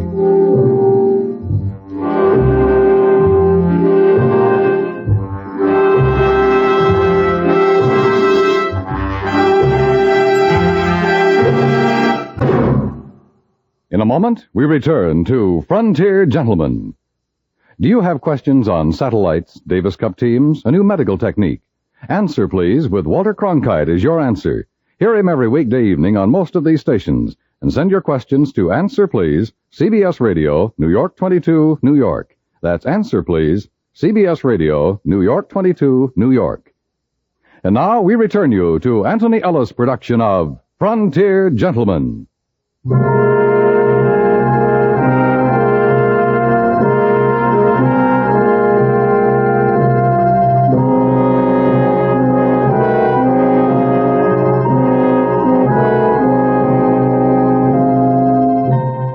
Waited for the Cheyenne to come out into the clearing, away from the cover of the trees, but they didn't. Neither did we get a chance for a decent shot at them. The sun began to go down. Shadows lengthened. In the little cabin, a shaft of pale sunlight poured through a crack in the heavy shutters. It was very warm. Amelia Mitchell, possibly 35. Rather tall, her face glistening in the heat, the Winchester rifle held firm in her broad hands. I was suddenly and unaccountably very conscious of her. They must be waiting for nightfall. Possibly. Anything on your side, Six Toes? Nothing moves. You're English, aren't you? Yes. Where did you go to school, Oxford? As a matter of fact, it was Cambridge. Oh. Disappointed? No. I thought it would be Oxford. If my boy had lived, I would have liked him to go to Oxford or Harvard. One of those fine colleges. Strange talking about him now. As though he'd been gone a long time. I suppose I never did have him, really. Not really. Was your husband in the other cabin? No. I've never been married. I came out here with my brother. He thought it would be best for us, my boy and me. Best to make a new life. Oh, well, You don't have to be embarrassed now that the boy is gone. I'm glad to talk about it. I was a school teacher. After the war, I met a man. He was a returning hero. It was lonely. I never saw him again after that one time. You could have married. No. A decent man wouldn't have wanted that. Well, for me, there was somebody in England. I suppose not quite the same thing, but she married somebody else. I think I felt very much the same way as you did. It was a mistake. It's funny, you and me, you and I, talking like this. What were you doing here? My brother and the others were in partnership, mining. We thought we might have found a rich vein. Well, when this is over, you'll be very rich. Do the things, see what you've always wanted to, go to Europe, England.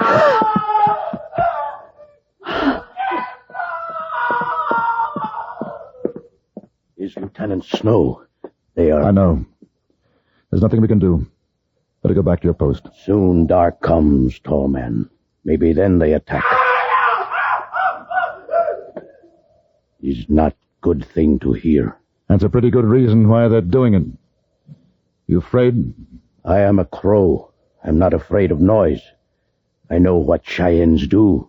Of this I am afraid. We'll try a diversion. Might bring them out. And no more than 3 rounds each. Fire between the trees. Perhaps one of us will be lucky enough to hit poor old Snow.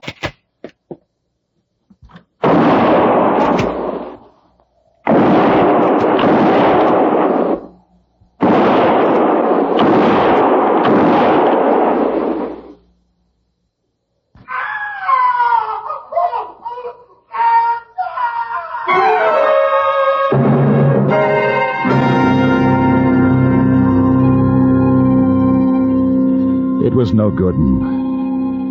I knew that with darkness they would come. There would be no moon. They would wait and then set fire to the cabin. If we tried to run out, it would be mercifully quick. A bullet. Nothing more. I'm not sure what it was that made me decide. The sight of the woman standing next to me or the sound of Lieutenant Snow's agony. But suddenly I knew what had to be done. Look here. We can wait until they burn us out, or we can do something. Six Toes, will you go out there with me? We are 2 against them. Woman, no good. She will stay here. I'm not afraid to die, as my father has done fighting Cheyenne, but would like to take one step with me, tall man. In a few minutes it should be dark enough. If we can get out of here without them seeing us. And no rifles. We'll take our pistols, but I don't want to use them unless we absolutely have to. Hatchet. And knife, quietly. Is good. Now the back window. Then cut around behind them in the trees. They not think white man will do this. Well, I hope not. Woman fires into trees many times while we go. Yes, and keep it up for a minute or two. Give us a chance to get out there. All right. I think you know what to do if we don't come back, Miss Mitchell. I know. Goodbye, Mr. Kendall. Start firing.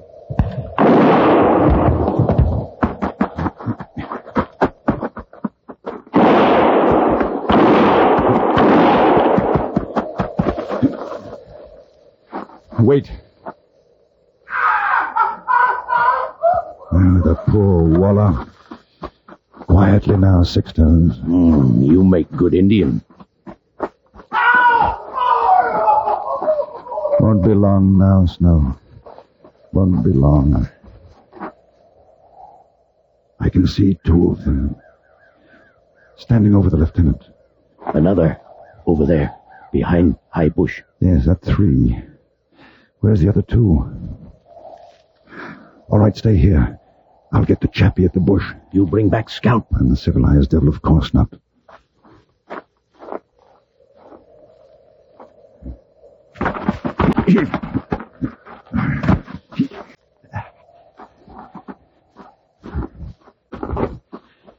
You get him. I get him. Your turn, dear fellow. 2 more and we can use our guns. There. Huh? Where? 2 near trees, looking out to cabin. Ah. Come on.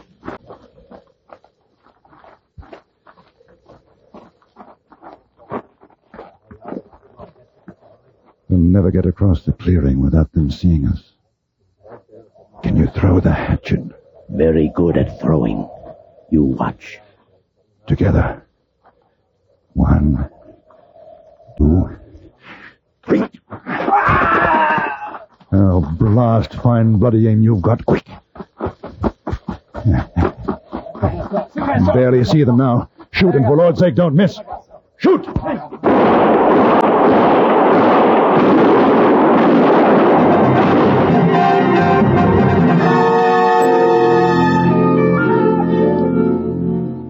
Six Toes got 3 scalps that night. We carried Lieutenant Snow back to the cabin. That he was still alive was a miracle. It would have perhaps been better had he been dead. Amelia Mitchell did what she could for him, but he died in the early morning.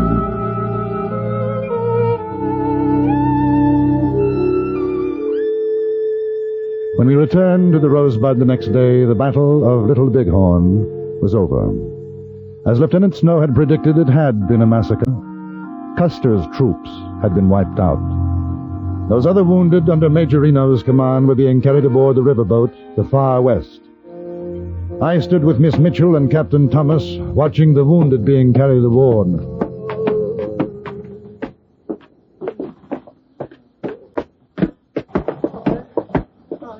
Where would they take them, Captain Thomas? Downriver to the hospital. Doesn't seem possible. Two of my best friends were with Custer. Porter, Sturgis, both gone. I'm sorry. It was a mistake. A terrible mistake. Yes. I imagine it was. You and Miss Mitchell will go with the wounded? Miss Mitchell will. I'll see you on board. You're not going. No, I don't think so. I see. And you? I'll be able to help at the hospital. Then sooner or later there'll be a school out here. I'll teach again. Oh, you'll get married. There'll be other children, besides those in your school. I don't know. What about you? I'll be sending my story to the London Times, then I'll go north. There's a town called Fort Benton. I hope we shall meet again, Mr. Kendall. I hope so, Miss Mitchell. Well, you'd better go aboard now. Good luck. Goodbye.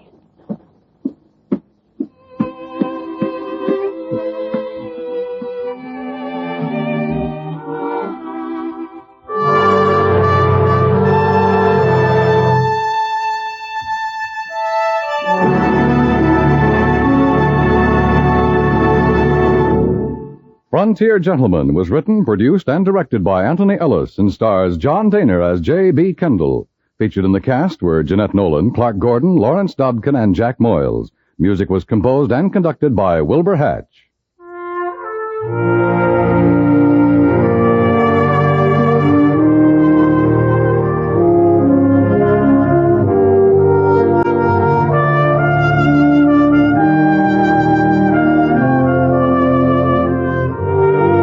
Success of the fight for freedom depends upon our getting the truth to people behind the Iron Curtain. If the spark to freedom is to stay alive, Radio Free Europe must remain on the air. You can help keep it there by contributing your truth dollars now to Crusade for Freedom. Just send your contribution to Crusade for Freedom in care of your local postmaster. Join us again next week for another report from the Frontier Gentleman. Dan Coverly speaking. This is the CBS Radio Network.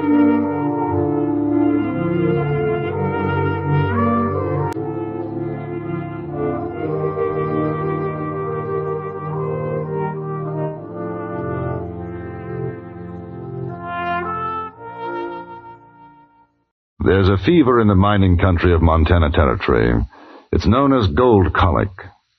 Once a man catches it, it can only mean one thing: life or death.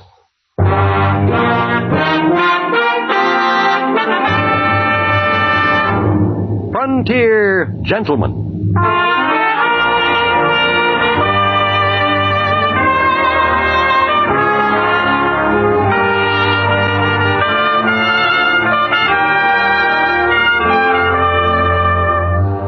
Herewith an Englishman's account of life and death in the West. As a reporter for the London Times, he writes his colorful and unusual stories. But as a man with a gun, he lives and becomes a part of the violent years in the new territories. Now, starring John Dehner, this is the story of J.B. Kendall, Frontier Gentleman.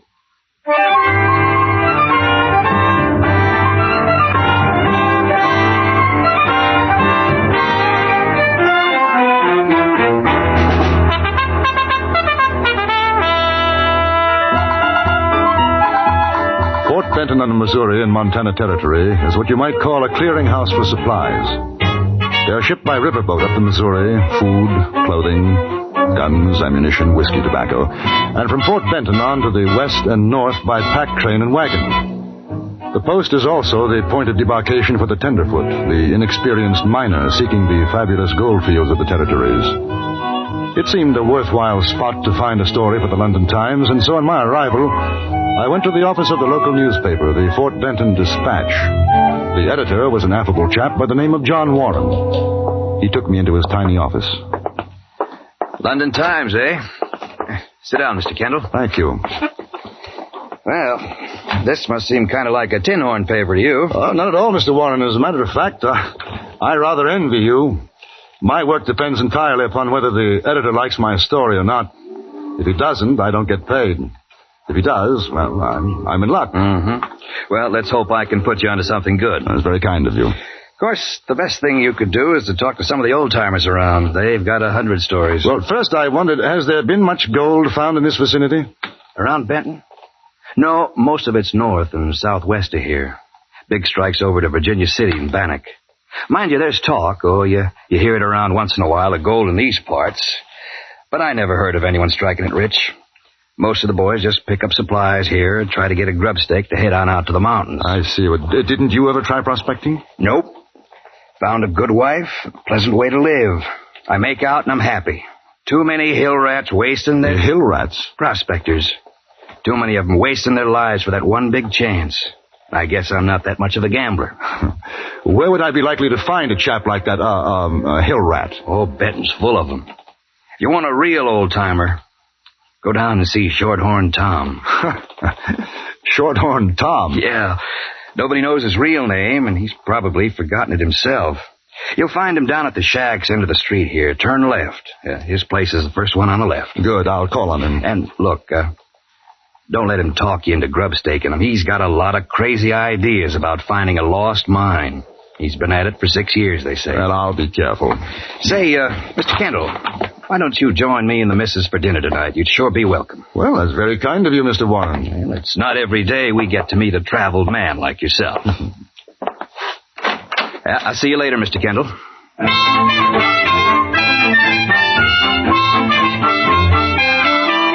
It wasn't hard to find Shorthorn Tom's place. I could have discovered it on a foggy London night by the smell alone. A ramshackle lean-to affair, it had the odor best described as rotting fermented cabbage, which a moment later I found emanated from the gentleman himself.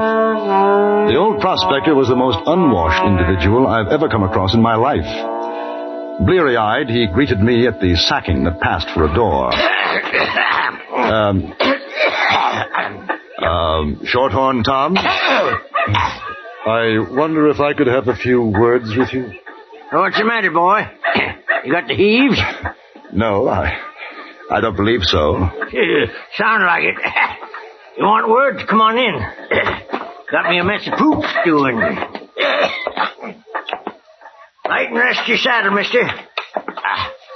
What's your business? Well, I'm writing about the territory for a newspaper, Tom. I thought possibly you might be able to give me some information. Information? What kind of information? Oh, the life of a miner, for example. Your life. No, I'm quite serious. You want to pay for information? Oh, well, I hadn't exactly planned on it. Then I ain't got no medicine for you. $5? Yeah, let's see it. Oh, ain't you got no real money? Never did trust a bit of paper. I'm afraid that's it. Well, better than a sack of dingbats, I guess. You want some pooch? Is that what you're cooking? Yeah, tomatoes, sugar, and bread. Lost my teeth a couple of weeks back. Can't eat nothing but... I don't think so. Thanks very much. Well, you go ahead and ask what you want. I'll eat. I understand you've been mining in this country for some time. Oh, 20 here, more other places. Got the biggest strike a man ever sees 6 years back. But I lost it. Really? Well, I'd like to hear about that. No more than 20 miles from here, too. Except nobody believes it. But I heard there wasn't any gold to speak of here. You heard. Listen, mister. Them's that tell you that don't know their saddle from a prairie dog hole. I'm a-telling you. There's diggings over in them mountains, the Highwoods. I seen 'em. I know what's there. Gold. 5,000 a ton if it's worth a cent. Well, what happened to it? Well, me and a partner was prospecting in the Highwoods. Got lost and caught in a blizzard. Sam, he was my partner. They went west.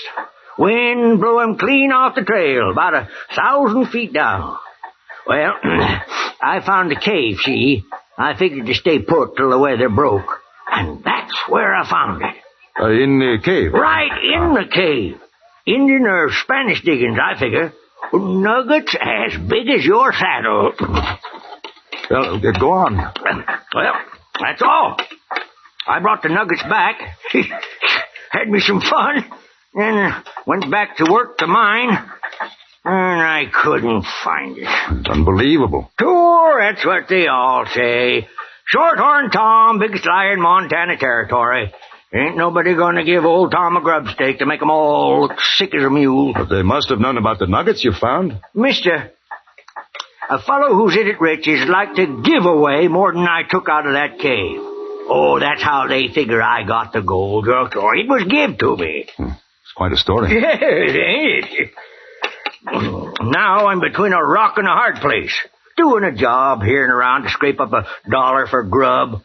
While up there's enough gold to buy me the whole dang town. When did you give up looking for it? When?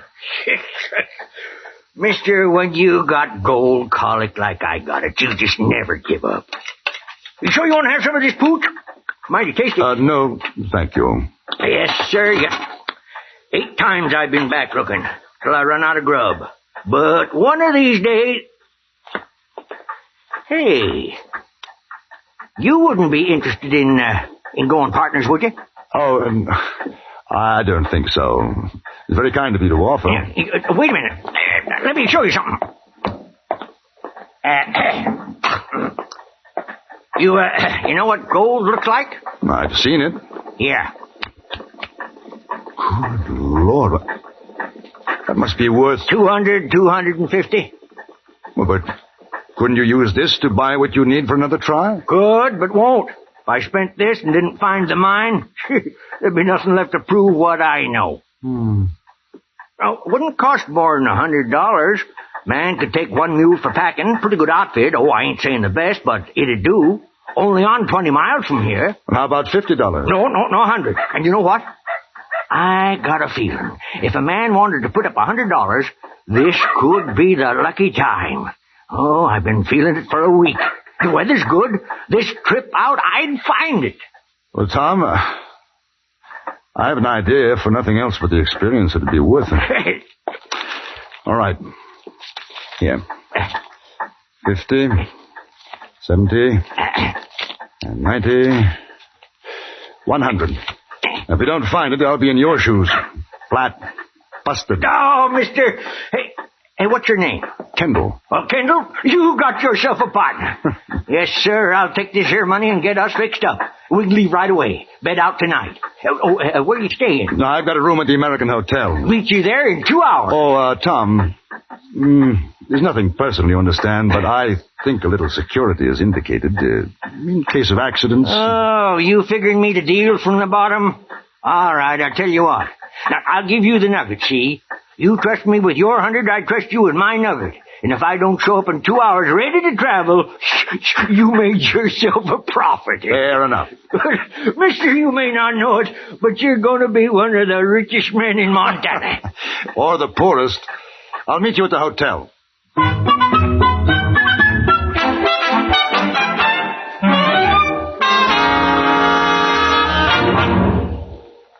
In a moment, we return to Frontier Gentlemen. When you hear CBS News, you're hearing the results of worldwide watchfulness that pays off in accurate reporting sped to your sets with minimum delay. CBS News has reporters in every corner of the world. By keeping your set tuned to CBS Radio, you not only get your favorite entertainment, but the regular news programs of the nation's best reporters, plus special bulletins whenever they are called for by CBS News. Make the Star's address your listening post on the nation's most listened to programs and for the nation's most listened to news reports as well. And now we return you to Anthony Ellis' production of Frontier Gentlemen.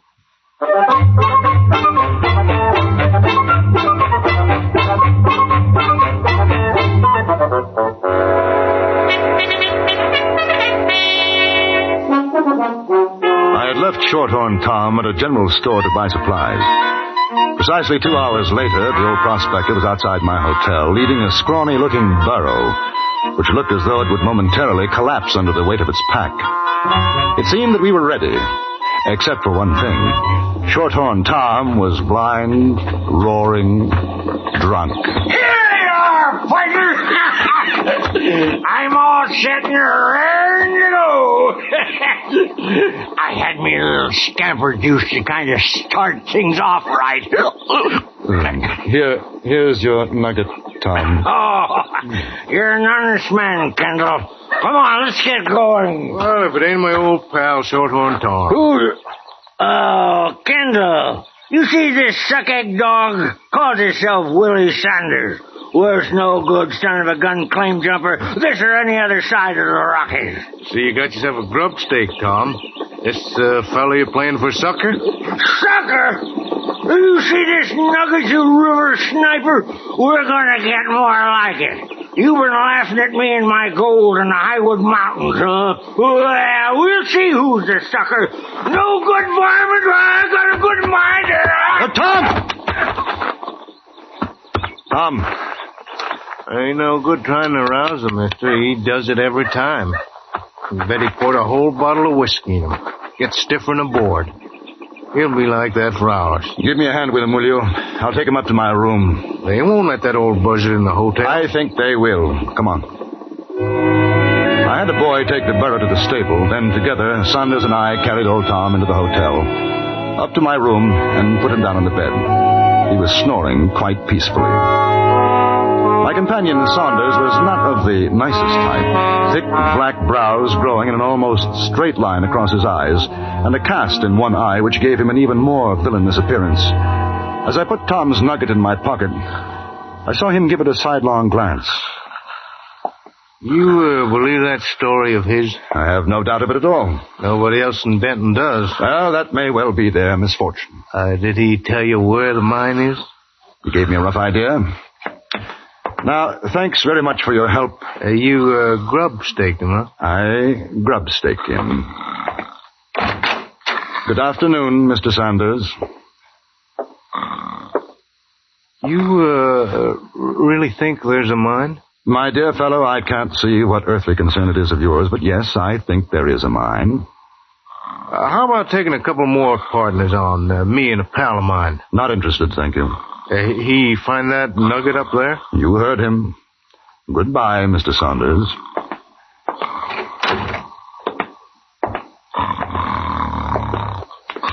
Tom.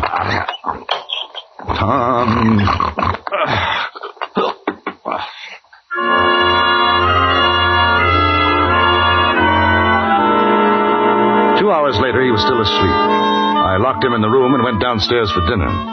The bill came to $6, leaving me with exactly $2 in my pocket and a growing doubt as to the wisdom of my investment. I was just about to get up to leave the table when I heard a voice behind me. Hi there, handsome. Yes, you. Good evening. Mind if I join you? Why, no, not at all. Won't you sit down? I've been watching you from over there. You know what I said to myself? I said there's a real lonesome man. A real lonesome man. So I come over to make you feel better. Oh, well, as a matter of fact, I'm in quite high spirits, really. That's swell. That's real swell. I'm glad. My, you got a beautiful way of talking. Thank you. You're good looking, too. Nice and tall and good looking. Very kind of you. You know what I bet? I haven't the remotest idea. I bet you're from the East and you're going to look for gold. And I bet you find it. What do you think of that? Extraordinary. I'm Alice. What's your name? J.B. Kendall. J.B.? What's that mean? Oh, just initials, you know, J.B. Everybody calls me J.B. I like that. It's strong. J.B. Would you like to go someplace quieter to talk, J.B.? Not particularly. You see, I have a friend upstairs in my room. Oh? No. You don't understand. A gentleman. Not feeling too well. I am sorry. Then if you like, we could go to my place. Charming thought, but not tonight. You don't like me? Oh, to the contrary, I find you irresistible, but I must say I question your motives. Run along, dear. Your friend, Mr. Sanders, is much too interested in our conversation. Sanders? Who's he? The gentleman behind the pillar, see? I saw you come in with him before. Would you be good enough to give him a message? Just say, no partners. Good night.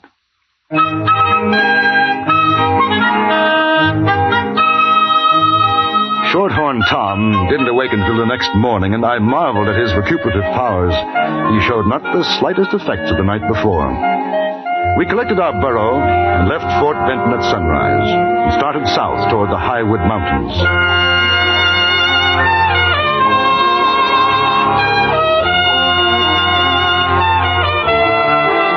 2 days later, we were in the heart of the mountains. Tom was in excellent spirits. He seemed to know exactly where he was going. You see that gulch, bro? I swear I got sight of it before that doggone blizzard closed in 6 years back. Yes, sir, we're on the right trail this time. Do you mind stopping for a moment? Sure. I thought I heard something. Oh, man gets that way in the mountains. Hear a lot of things ain't really there. No. It sounded like horses. Oh, just echoes the old burrow, that's all. What's your real name, Tom? Oh, I ain't had none except Shorthorn Tom for so long I near forget sometimes. When I was a sprout, I had me some folks called Weatherly. That was a long time back, Kendall. What about Shorthorn? Where did you find that name? Never found it. Was give to me. That's what they called a tenderfoot down south a ways, and the name stuck. Hey, you got a handle, except Kendall? J.B. J.B. Jeremy Bryan. Jeremy Bryan. Oh, partner, I'm sorry. Mighty sorry. Man could get killed out here with a name like that. Trail's getting narrow yonder. You better watch your step. It's a long drop down. How much further from here? Oh, not much ways. It don't look like much, just a hole in the rock, but when you get inside, she opens up to a sizable cave. Look, there she is! Come on! Well, it looks like a cave all right, but you said the opening was small. Oh, it's the one, I tell you. You see inside. Come on now. Watch your step. I will. Watch it. Yes. Yes. No, I can't exactly recollect whether it was on this side or the other. Can you see any sign of diggings? No. Oh, might have been a fall covered it up. Say, I'll use my pick here. You try where you are. We stayed there, working, digging at the solid walls of that cave for over 3 hours. Tom must have known it was hopeless, but he wouldn't give up. Only he shouted words of encouragement to me and dug into seams the harder with his pick. Then quite suddenly he stopped. I turned and saw him lying on the other side of the cave. Tom. Tom? Oh, pain. And my stuffings off to my chest. Ain't easy to breathe. Oh, here. Lie on your back. There we are. Oh, that's better. I tell you, J.B., I tell you. Oh, it's a cold trail. I noted some time back this ain't the place. Don't feel it. It just don't smell right. I was kidding myself. It ain't the place. Oh, that doesn't matter. No, I guess not. Not no more. Oh, here, you take this. What for? I don't want the nugget. I told you. It's worth $250 maybe. I won't need it now. I'm going up Salt River, partner. If you mean you're going to die, nonsense. Boy, one thing a man knows when he's old, buzzard bait like me, he knows when it's time to die. Listen, you go on look and see. Them diggings is around here somewhere. Maybe further along the trail. Maybe there's another cave along a bit. No, Tom. Tom, lie back. No, out of my way. Tom. I'm going to find it just along the trail. Tom!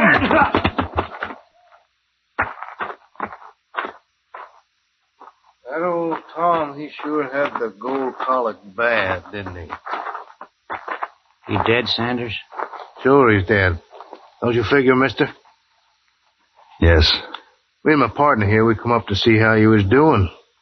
Didn't find the mine, huh? No, we didn't find it. Well, there's still the nugget. I seen him give it to you. Hand it over, huh? Gentlemen, I feel rather sad about Tom's passing. Be good chaps and let well enough alone. You kidding with that talk?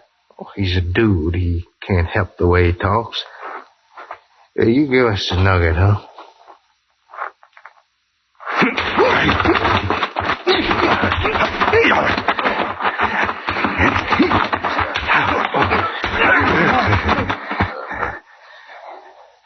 Now, both of you, get up. Up! Now, each of you take a pick. Start digging. We'll bury him here. You give me any argument, I'll shoot you on the spot.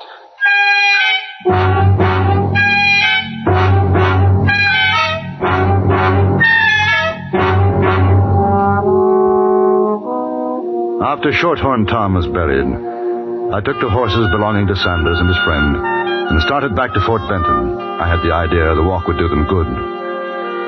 After sending my story to the Times, I had a drink for old Tom, then packed to leave for Helena in Montana Territory.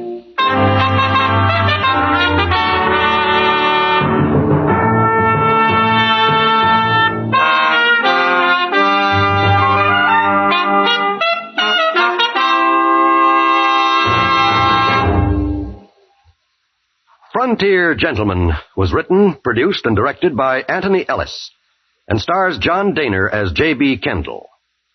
Featured in the cast were Joe Kearns, Don Diamond, Virginia Gregg, and Herb Ellis. Music was composed and conducted by Wilbur Hatch.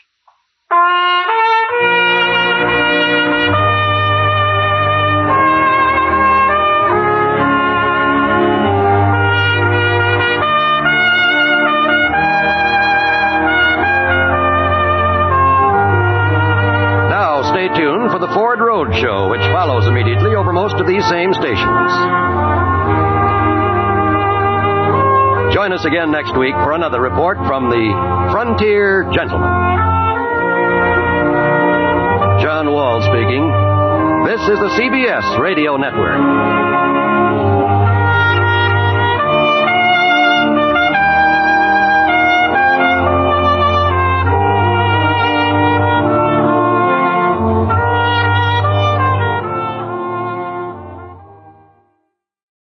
In the mining country of Montana Territory, it seems that it's one thing to find gold, and another to claim it as your own.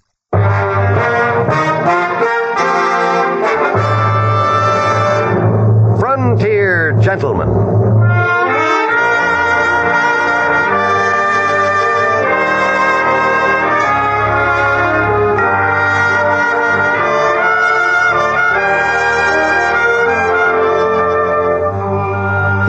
An Englishman's account of life and death in the West. As a reporter for the London Times, he writes his colorful and unusual stories. But as a man with a gun, he lives and becomes a part of the violent years in the new territories. Now, starring John Dehner, this is the story of J.B. Kendall, Frontier Gentleman.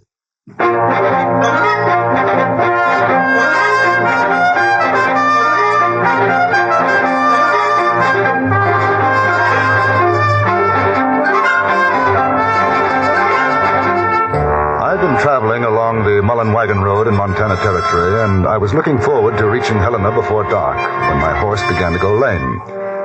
And I realized I faced the prospect of camping out for still another night. I had just rounded a bend in the trail when I saw the small figure plodding along on foot ahead of me. He carried a pack on his back, and as I drew nearer, I saw that he was no more than a boy, 17 or 18. Hi. Hello. Going into Helena? Yes, but I don't think I'll get there tonight. Horse has gone lame. Oh. Yeah, right foreleg, huh? Yes. He slipped off a rut a mile or so further back. Too bad. Thought I might get a ride with you. There's been many wagons along today. No. How far have you walked? Mostly from Fort Benton. Got a couple of rides day 4 yesterday. Say, you don't happen to have any food on you? I ain't got much, but I could pay $1 or 2, I guess. Oh, I've enough for the two of us. You better save your money. Oh, that's mighty nice of you. Keep your eyes open for a decent bit of ground, and we'll make a camp.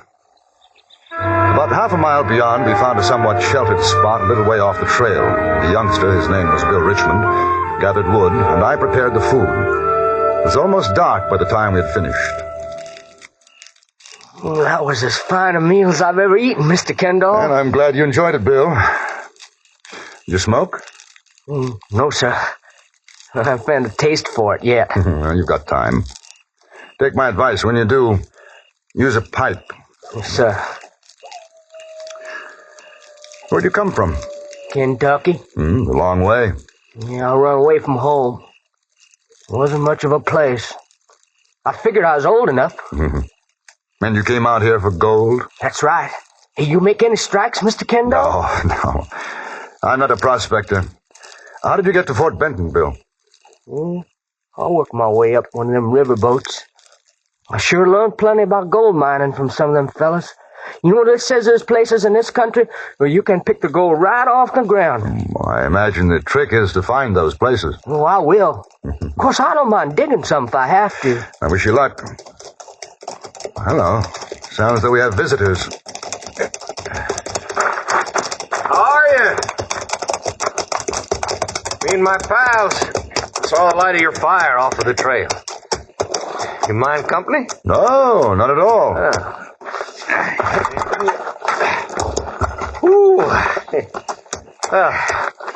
My name's Jack Kenton. This is Rod Goodall. Howdy. And him with a long face there, that's Dauncey Abbott. How are you? J.B. Kendall. The nipper is Bill Richmond. Howdy. I'd offer you some food, but I'm afraid we used the last one. Oh, that's all right. We got our own grub. But how's the firewood? Enough, I think. Dauncey, your turn for the grub. Get going. Nothing I hate worse than He hates cooking like thunder, but he sure knows how to make a son-of-a-gun stew. Oh, now that fire sure does feel good.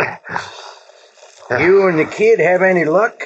Find any traces around here? As a matter of fact, Mr. Goodall, I haven't been looking. I'm on my way to Helena. No, Bill is the prospector. Oh, that's so? Boy, we just camping down for the night. I aim to try my luck west of Helena. So, huh? Well, now, boy, how come you wait until you get there? Well, I heard tell of big strikes. That's how come, mister. Oh, now, you listen to me, boy. There ain't no sense going everybody else goes. But for all you know, you're sitting on a bonanza right now. Oh, you're joshing me. No, I ain't. Here, Rod, ain't that the truth? It could be. Why, sure it could. Now, listen.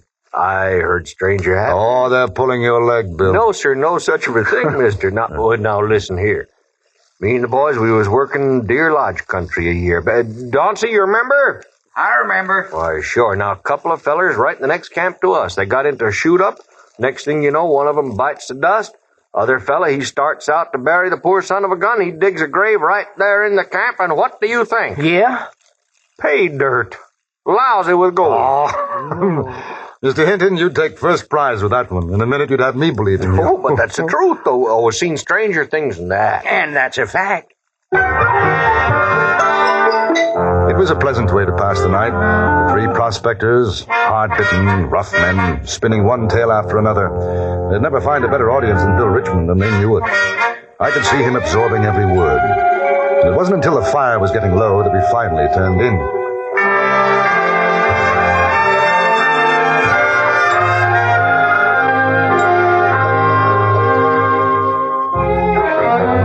At first, I thought I heard the shouting in my dreams.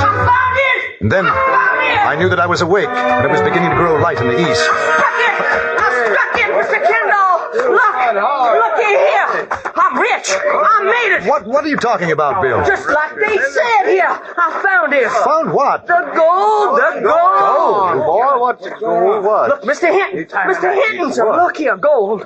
Gold? All night I thought about what you told me, all them stores. I didn't even sleep for it.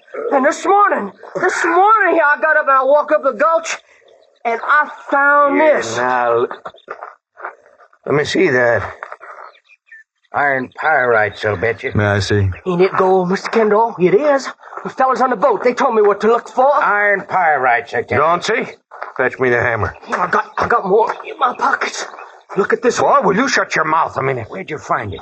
Surface? No, kind of sticking out of a rock in a gully. I can show you. Well, I'm sure obliged to you, Mr. Hinton. Here's the hammer. If you want my opinion, you're wasting your time. That's gold. Sure it is, Mr. Kendall. It don't break. It's soft. Ain't no alloy in it neither. No silver or copper. Look at the color. Pure gold. Show us where you found it, boy. We followed Bill into a gulch which began no more than 100 yards from the campfire. He turned into a shallow gully and stopped. I could see where he had cut into the rocky bank with his pocket knife. And I could see something else, too, in the faces of the men who stood over him, the guarded tones of voice. Bill, I would say that you've hit it. That's a fact. Ain't no question in my mind. No telling how far that vein goes. Say, don't think I'll forget you, fellas, 'cause I won't. I'm going to make a fine present to all of you. Well, that's mighty thoughtful, boy, mighty thoughtful. I imagine one stakes out a claim now. Isn't that so, Mr. Hinton? Then register it in Helena? Yeah. Yeah, that sure is, Kendall. That's the thing to do. Yeah. Bill, I don't guess you'd mind if me and the boys take a look on up the gully a ways, would you? There should be plenty for all of us. Oh, no, sir, you go right ahead. I ain't no hog now. I got all I need right here. Good. Then we'll help you then and make out the claim, all proper and legal. Well, that's fine. All right, let's go, boys. Oh, Kendall, you coming? In just a moment. Mr. Kendall, listen. I owe you plenty picking me up, sharing your food with me and all. I'm cutting you in for a share of this. Oh, no. It's yours. If there's more here, I'll stake my own claim. No, you don't have to. Now, this here must be worth hundreds and thousands. Listen to me, Bill. The most important thing is for you to register that claim. Get title to it. You understand? Sure. All right. Have you got a gun? Well, no, I ain't got no gun. Well, you know how to use one?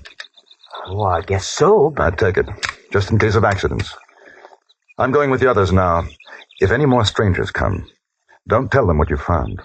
All right, Mr. Kendall. You better go back to camp now. Wait for me there. Sure. If you say so.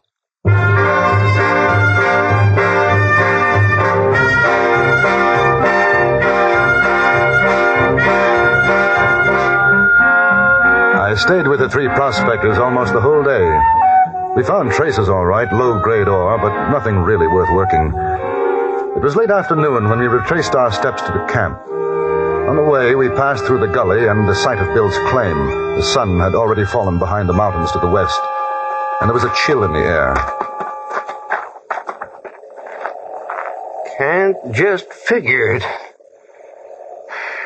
Just the one vein. Possibly it's a question of digging. Seems to be a number of gullies running off. We looked around these parts a couple of years back. Remember, Rod? That's right. I'd swear what the kid found's a freak. Might not go more than a foot or two, then peter out. No, don't look that way to me.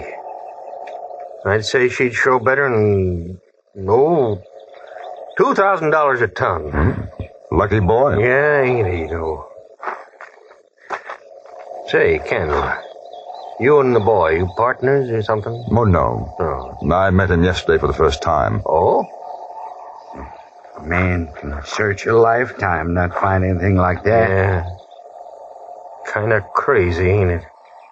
We tell him stories, and he takes us up on it and finds this. Think that'd be worth a share in the claim, wouldn't you? He's sure shooting wouldn't have come looking if we hadn't given him the idea. Sure.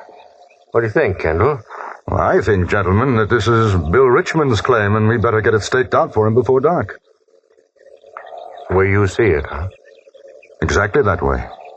Yeah. Well, might as well get on back to camp. Well, don't you think it'd be a good idea to help the boy to stake out his claim before nightfall? I don't know, Kendall. I'm kind of tired right now. How about you fellers? I sure had enough for one day. Oh, that main's been there a long time. Guess she won't be moving tonight. Kendall, you know how to stake out a claim. Unfortunately, no. Oh. Well, I guess it can wait. Do something about it in the morning, huh? Because right now I sure could use some grub.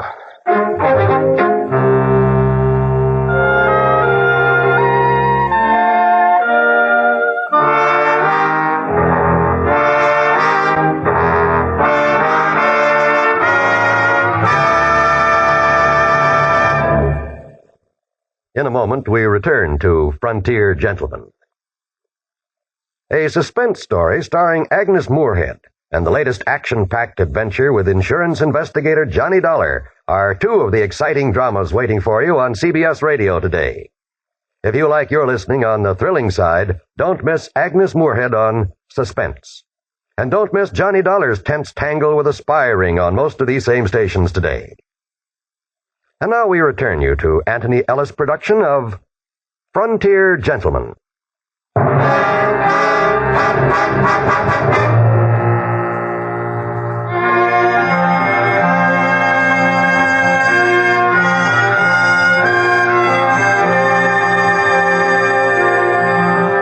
In the camp now, there was a very different atmosphere.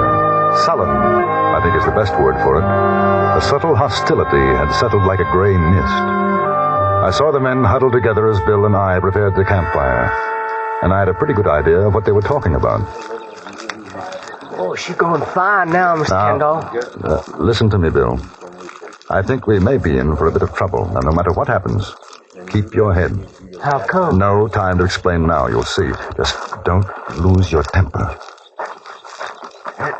Bill. Yeah, Mr. Hinton? Bill, me and the boys been talking. Now, we figure while it's still light, you ought to get that claim staked out all regular. Yeah, that's fine with me. Now, of course, doing you a service like that, seeing how you nor Kendall know about such things, we reckon it ought to be worth something to you. Well, that's all right. I don't want something for nothing. There, see? See what I tell you, boys? He's a good kid. You was right. What do you think such services are worth, Mr. Hinton? Even shares all around. Cut you in two, of course, Mr. Even Kendall. shares? Just a moment, Bill. Pretty expensive, isn't it? I imagine a lawyer wouldn't charge that much. Ain't no lawyers around here, is there, Jack? No, sir. Now, Bill, it's kind of like protecting your rights, you see? Because if anything happened and you didn't get your claim registered, why, the next feller comes along, the whole thing would belong to him, you see? Rather awkward situation, isn't it? It sure is. We're taking the gamble as much as you, kid. Why, heck, that vein might not be worth nothing a foot down. I was under the impression you thought it would work out to about $2,000 a ton. Look, mister, we're doing business with the boy, not with you. I'm representing his interests. That right, Bill? Yes, sir. Since when? About the same time as you decided to help him register his claim, Mr. Goodall. Well, what's your deal with the kid? We have a gentleman's agreement. Pretty smart. And you come in for half. Presuming that I did. That still leaves him half, which is a lot better than a fifth share.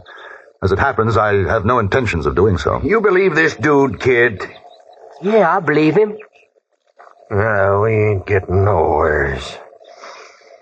Don't see much well get going on the grudge. I did it last night. Well, do it again. It ain't my turn.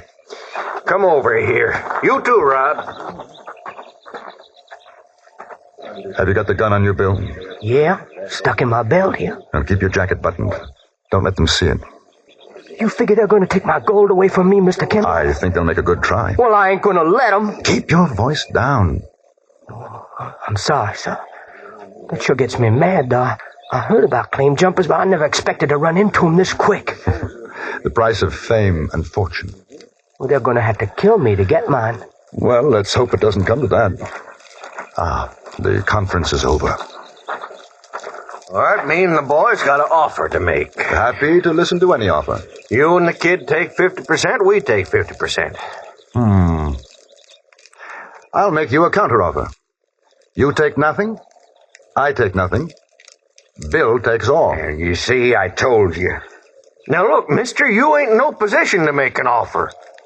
Till that claim gets registered, it don't belong to no one.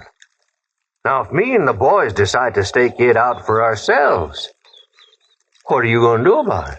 I imagine there'd be some shooting, don't you? You only got one gun. We got 3. Would you like to draw first? No, ain't no use that kind of talk. Now, nobody's talking about a shoot-up. We just want what's rightfully ours. We told the kid where to look.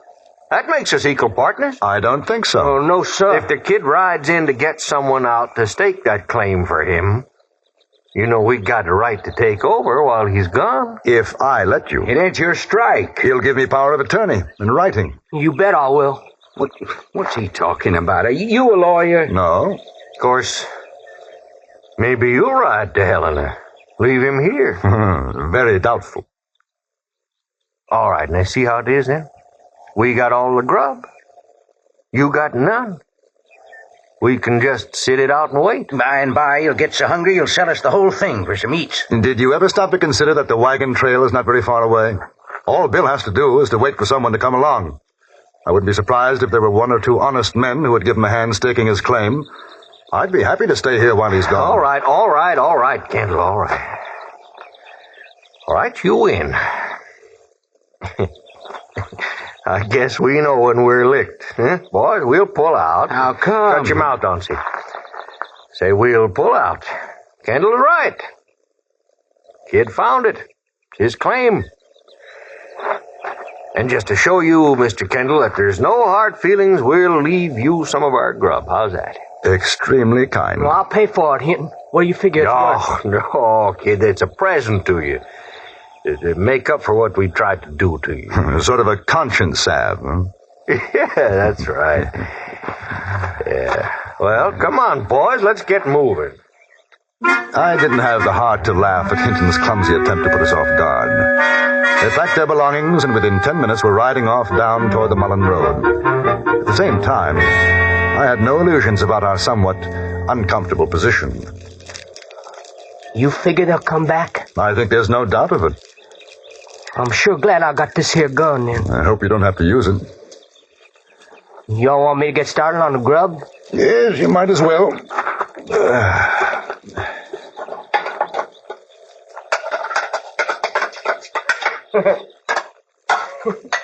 Sure is something. What happens to fellas when they get a sight of gold, ain't it? History has a way of repeating itself, Bill. I went through something like this only a week ago in Fort Benton. You know what I'm going to do if that stock's really worth something?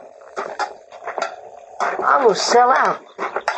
You know, I'm going back to Kentucky. I'm going to fix things up just fine for my mom and pa. And the kids. Brothers and sisters? Oh, yeah, a whole slew of them. 8. That's one of the reasons I took off. Well, the immediate problem seems to be our friends. If I send you to Helena now, they might be waiting for you. On the other hand, if I go, they could come back here. I'm feared either way. No doubt. But your claim won't be worth much to you if you're not alive to enjoy it. Mr. Kendall? What are you doing in Montana? Oh, nothing much, really, Bill. I think the word is drifting. I drift about. Do a little writing for a newspaper in London. London, England? So, you know something? I never did learn reading and writing. That's something else I'm going to do when I get back. It's a good idea. But we'd better make preparations to make sure you do go back. As far as I could determine, their most likely line of approach should be up a shallow draw. We packed everything we could find under our blankets to make it appear we were asleep in the clearing.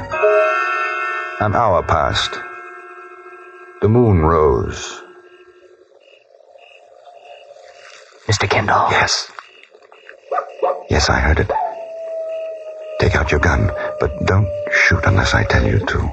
All right, sir. And keep down behind the brush. Now, boys, get him.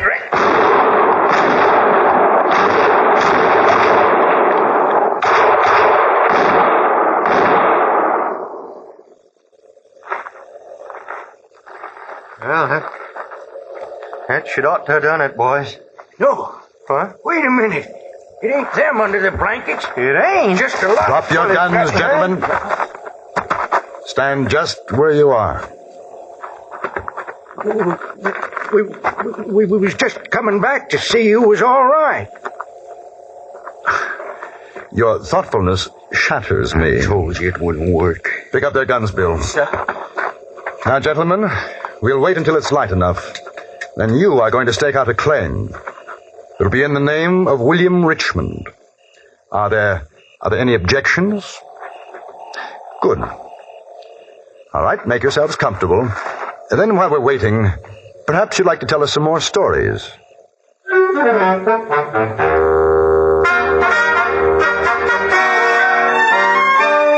The next morning, bright and early, Bill's claim was properly marked off, and to doubly ensure that there would be no more dirty work, our dishonest friends were led, well trussed, into the sheriff's office at Helena. Bill's strike didn't make him a great fortune, but it was enough to take him home a richer man than he came out. I allowed him, under the circumstances, to reward me, and he did, very fairly. $1,000.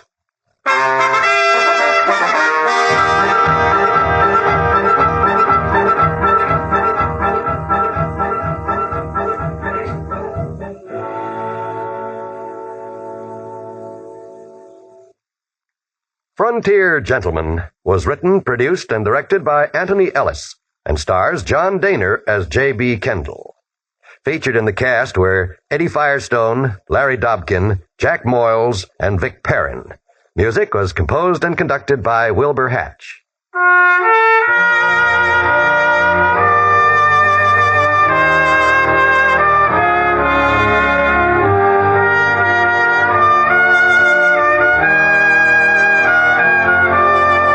Right after the Ford Roadshow, which follows immediately on most of these same stations, stay tuned for the New York Philharmonic concert performance of Elektra. And join us again next week for another report from the Frontier Gentleman. John Wall speaking. This is the CBS Radio Network.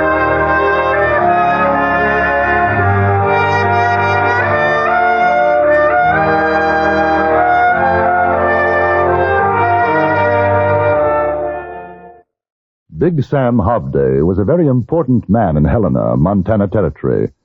He wanted to be even more important and insisted that I write about him. This is what I wrote.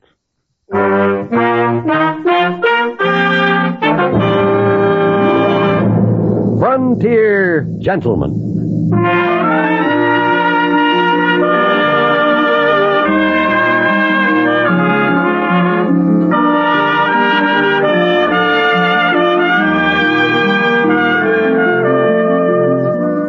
Herewith an Englishman's account of life and death in the West. As a reporter for the London Times, he writes his colorful and unusual stories. But as a man with a gun, he lives and becomes a part of the violent years in the new territories. In just 1 minute, we will bring you this latest report from the Frontier Gentleman. Did you fill up the gas tank of my swept-wing Dodge? Yes, I did. That'll be 80 cents. She didn't need no oil or nothing. Okay, wipe off the windshield, will you? Yeah. Hey, this is some big windshield, boy. Yes, it's a Dodge picture window windshield. I can't reach the middle part, right up there where it curves back. Hold my ankles and boost me out on the hood. All right, up you go. My, this is a big car. I still can't reach all the windshield. Well, just walk out on the hood and finish it up. Okay. Boy, you must be rich to own a big car like this. Well, actually, Dodge costs less than 59 different models of the low-price field. I just got all the car I was paying for. I forgot my squeegee. Here it is. Why, I could afford a Dodge. Come on, we'll see a Dodge dealer. Well, put up to the pump and I'll swing down.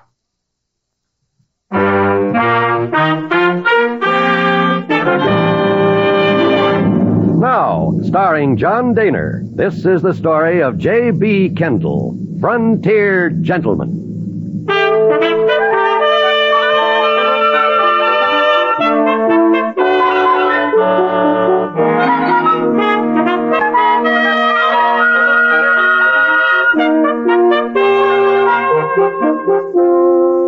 within 4 days in Helena, the capital of Montana Territory.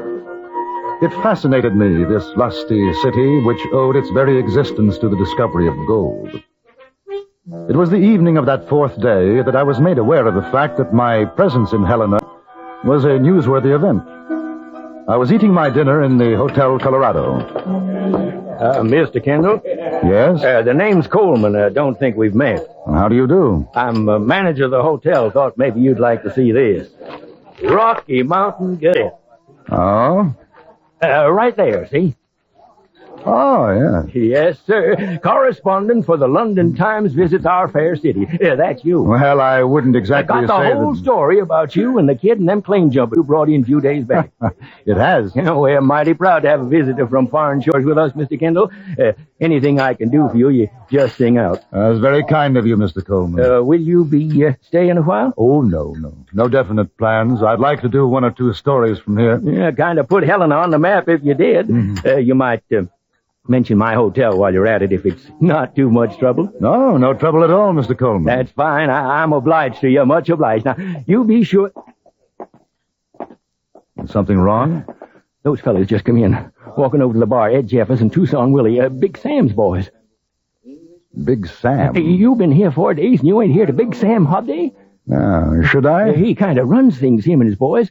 Got mixed up with the vigilantes a few years back, and nobody figured yet which side he was on, but when the shooting was finished, Big Sam was top dog in these parts. I'm surprised I haven't met him. Between you and me, Mr. Kendall, he's not the kind of man we want... You Kendall? Yes, that's right. Good evening, Ed. You shake your hocks, Coleman. Me and Tucson here, we want words with this fellow. Sure, Ed, that's fine. See you later, Mr. Kendall. You want to talk to me? Ain't us, Kendall. Big Sam. Really? Big Sam? Yeah. All right, let's go. I haven't finished my dinner. Well, you finish it when you get back, huh? Come on. Rather an aversion to cold steak. What's he talking about? Aversion? What's aversion? How come you ain't educated to society? That just means you don't like it. Would you like to go over to the bar until I'm finished, and possibly we can talk about it? Mister, I guess you just didn't hear me right. Big Sam wants to see you now. Well, you tell Big Sam I'll see him. He can come to the hotel in the morning. Man, you should not even think like that, let alone talk it. Hey, Tucson.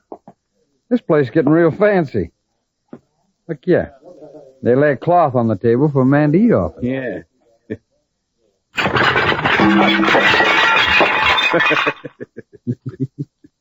You know, I seen a fella do that once. He whooped the cloth off and not a dish was broke. It stayed right there on the table. I'm sorry you did that. Mister, you try and draw iron, I'm going to shoot you full of daylight. Tucson's got the drop on you, Kendall, for a fact. He's an awful fast gun. So I see. This friend of yours, Big Sam, he must be rather anxious to see me. Oh, sure. Big Sam just wants a nice, quiet talk. Ain't that so, Tucson? Yeah.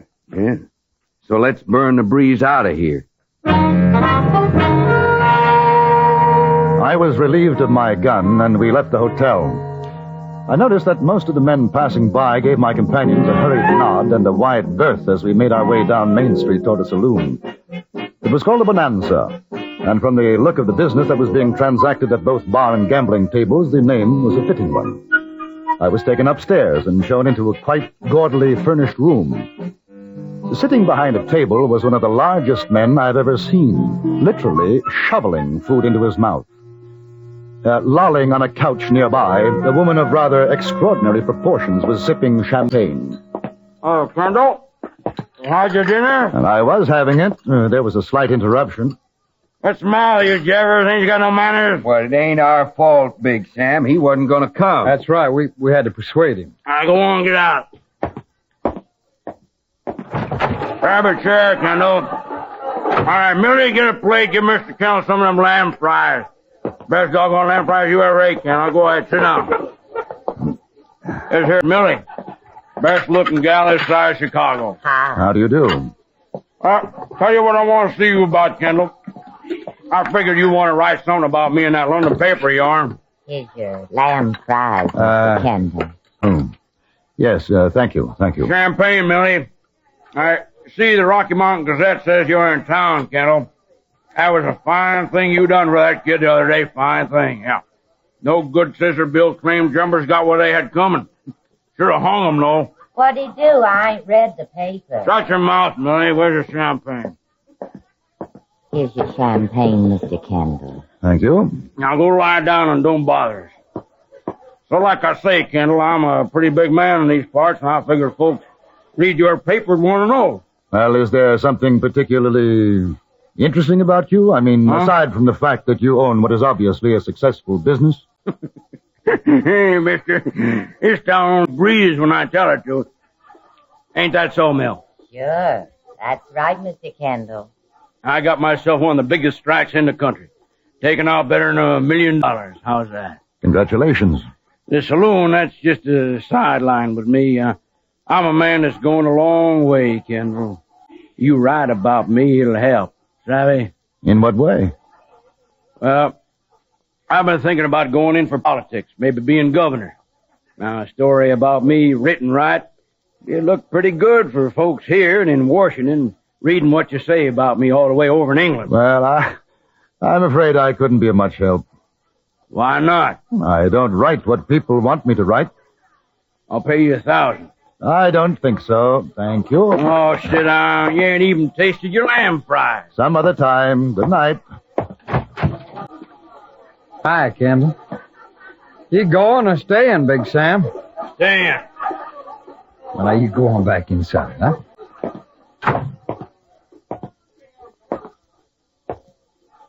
Tell you what, Kendall. I'll pay you $2,000. Easiest money you'll ever make. Sorry. Well, I'm being nice to you. I ain't used to people saying no to Big Sam. I'd say now's as good a time as any to start getting used to it. Mill, go to bed. I ain't sleepy. Get sleepy. Kendall and me want to be alone. Night. Good night. She's a good gal. All right, what's your proposition? I haven't got one. 2,500. No. Listen, boy, I run Helena. You do what I say. Or? Ain't no use us whittling, and I like you. Now, what do you want? A newspaper here in Helena? I'll buy you one. You're wasting your time. Maybe you ain't hurt. It don't pay to get Big Sam Hob Day on the prod. A Hob Day? I'm getting tired of this nonsense. You might as well get it through that skull of yours once and for all. I haven't any intention of writing a glorification of your political charms. Understand? And I'm going to have to teach you why they call me Big Sam.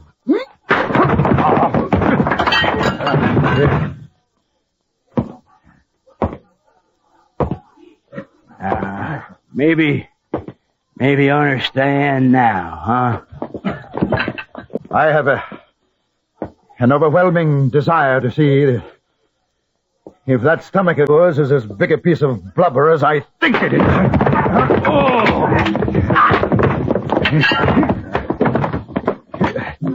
He must have weighed 280 pounds, but I found out very quickly that looks can be deceiving. There wasn't any fat on him. He was as hard as rock, and so were his fists. I vaguely remember getting in a beauty on his nose. Then something sloshed me over the left ear, and I was finished.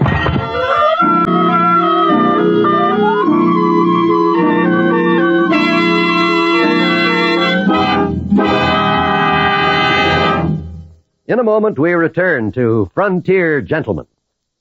Today on CBS Radio, Everett Sloan stars in a thrilling drama about a big game hunt on Suspense. You'll find excitement waiting for you, too, our next high-tension episode of Yours Truly, Johnny Dollar. Today and every Sunday, enjoy one fast-moving drama after another on most of these same stations. And now we return you to the Anthony Ellis production of Frontier Gentlemen.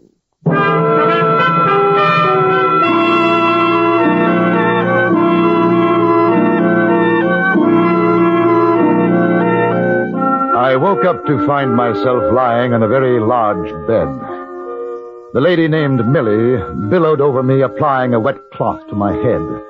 Behind her, I could see Big Sam Hobday. He had a fat lip and looked worried. Hey, you come out of it, huh? Yes. Yes, so I have. I feel. I've got a headache. That Tucson, he could have killed you. Tucson? And it wasn't you? Ain't you never been pistol whipped? Him and Jeffers come busting in just when we was going good. And Kendall, I sure do admire your punch. I'm going to have a little talk with that gentleman. Oh, don't you worry none about that. I told him plenty. Yes, I'll bet that made an impression. Mill, go get Mr. Kendall some coffee. Sure. You just take it easy, Mr. Kendall. Millie'll be right back with the coffee. Sure glad to see you up. I thought for a while you'd seen the pale horse. Let's go in the other room. How about a drink? Name your poison. Brandy? Sure. You're all right, Kendall. And when Big Sam says so, it means something. Now, I want to do something for you. Yeah, I think you've already done more than enough. Yeah, you're all right. Yeah. Now, how about it? How about what? You writing a piece on me? I thought we'd settled that. We ain't settled nothing. Must we go through it again? I told you, I write only the way I see things, not as you or anybody else wants me to. Then, you ain't gonna do it? Oh, I'll send a story about all this, but I don't think you'll like it. But you're stubborn as a bobtail mule. No doubt. Now, if I can have my gun, please, I'd like to go back to the hotel. You ain't going nowhere, Kendall. I've been real friendly to you, and I asked you a favor, polite and nice, and you turned me down. Well, I ain't asking no more, I'm telling you. Big Sam wants you to write what he says to write. Yes. Well, you tell Big Sam there's not a chance. Jeffers! Besides! That's the trouble with me. I get easy with folks like you. They take the bit in their teeth. Something you want, Big Sam? Well, sure, there's something I want. How come you figure I called you? Now, get some writing paper, quill and ink. Kendall here's going to work. Sure. Tucson, you stay here. I'll be right back.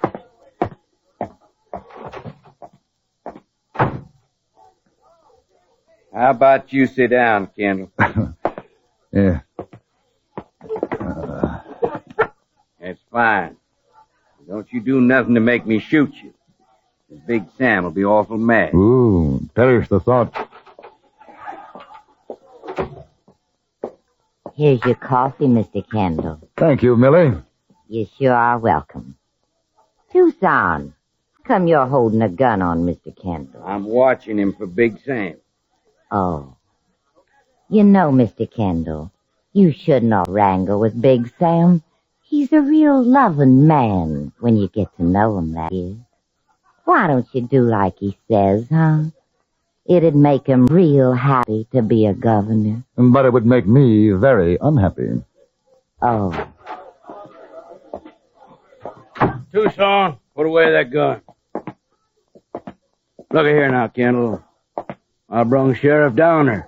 He just happened to be passing by. Hello, Sheriff. Mr. Kendall, sure is nice seeing you again. You walked out so quick after bringing in them claim jumpers, I never did get a chance to properly thank you. Sheriff could tell you about me, Kendall. I could for a fact, Big Sam. Sheriff thinks I'd make a doggone good governor, don't you, Dehner? Well, what I think ain't so much, Big Sam. It's the people that count. You see? Now, we all know what a fine thing it'd be if that London Times of yourn says a lot of pretty English words about Big Sam Hobday. Just a point of information. Sheriff, are you aware that I am being held here against my will? Oh, sure he is. As a citizen, I've been keeping you for the sheriff because you disturbed the peace. I disturbed the peace? That's right. I invited you up for a peaceable talk and you jumped me. And that's against the law in Helena. Ain't that right, Dehner? If a man wants to bring a complaint, I guess it is. Now, I'm a fair man. Don't hold no grudges. As far as I can see, no harm done. So you write what I want, and I don't swear out no complaint. You know, if I didn't have more respect for the people I've met in the territory, I'd do it. What does that mean? The answer is still no. Dehner, take him over to the jail. Oh, now, I got my rights. I'm sorry, Mr. Kendall. No, it's all right.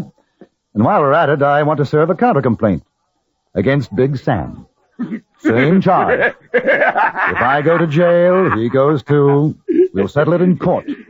My word against his. Ain't a judge in town gonna believe you, Kendall. I'm Big Sam. I'll take the chance. You arrest me, Sheriff, you arrest him, too. He's in his rights, Sam. What do you mean in his rights? He ain't got no rights. You do like I say, Dehner, we're getting a new sheriff. I got to uphold the law, Sam. If I take him, I got to take you. He's made a complaint. Dehner, you get me hog wild. I'm mighty sorry, Sam. You gonna do like I say? Well, I can't. I swore to uphold the law. You remember when I was swore in? I'm warning you, Dehner. It don't make no difference. All right.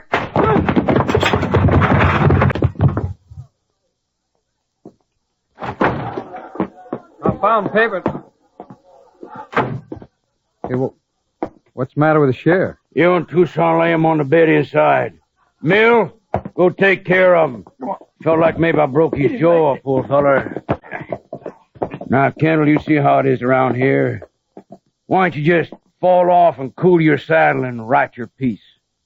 The boys will keep you company. Jeffers? Yeah? I'm going downstairs for a while.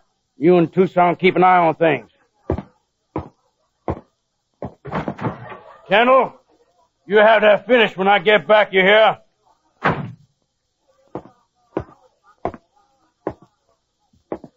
You heard what Big Sam told you. Yes. Oh, yes. Now, how's the sheriff?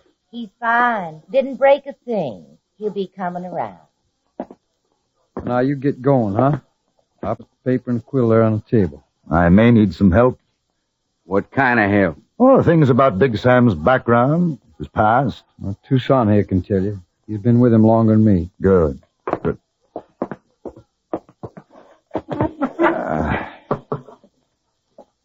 Now, where was he born? Kansas, I guess. Near as I can remember. Kansas, huh? How old is he? Ed, how old is he? I don't know. Mill? He never said. What did he do before he came to Helena? Well, lots of things. Some maybe he wouldn't want you to write. Helpful. I'll just use my imagination.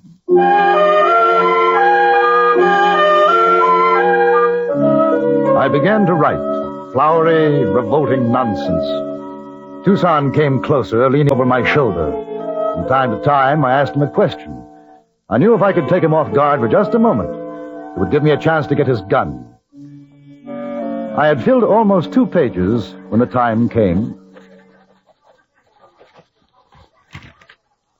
Well, now, what do you think of this, Tucson?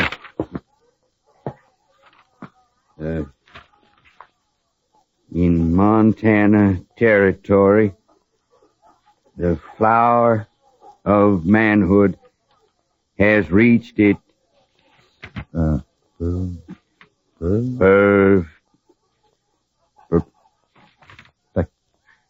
perfection. That's right. In the mining town of Helen.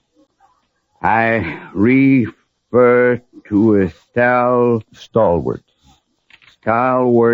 citizen who bears, and with good reason.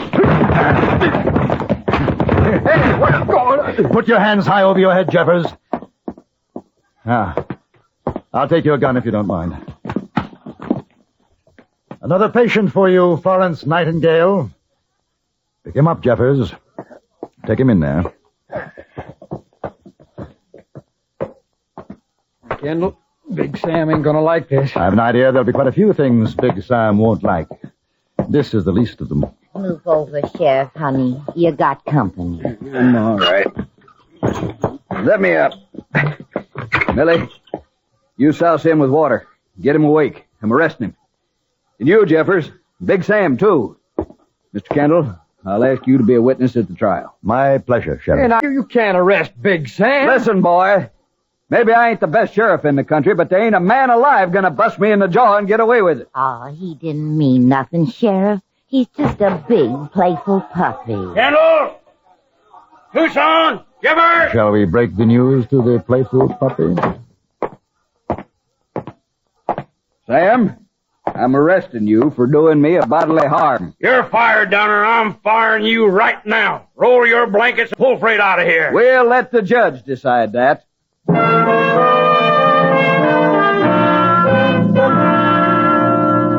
The judge did decide, strangely enough, against Big Sam and his boys.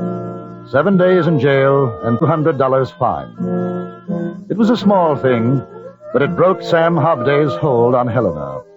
The whole town stood against him, and he knew it. I sent the story off to the Times, but I don't think that it will improve Big Sam's chances for governorship of Montana Territory.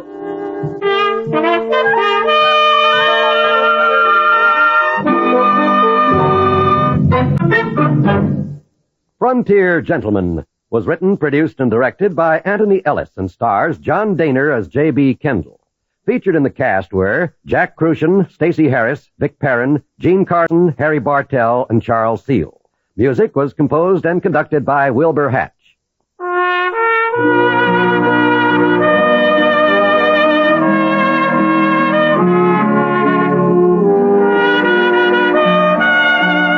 Now stay tuned for the Ford Road Show, which follows immediately over most of these same stations. And join us again next week for another report from the Frontier Gentleman. John Wall speaking. This is the CBS Radio Network.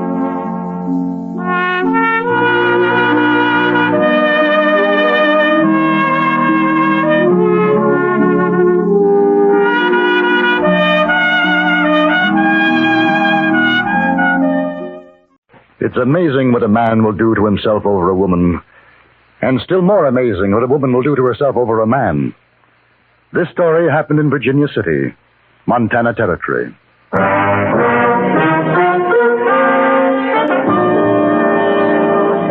Frontier Gentleman.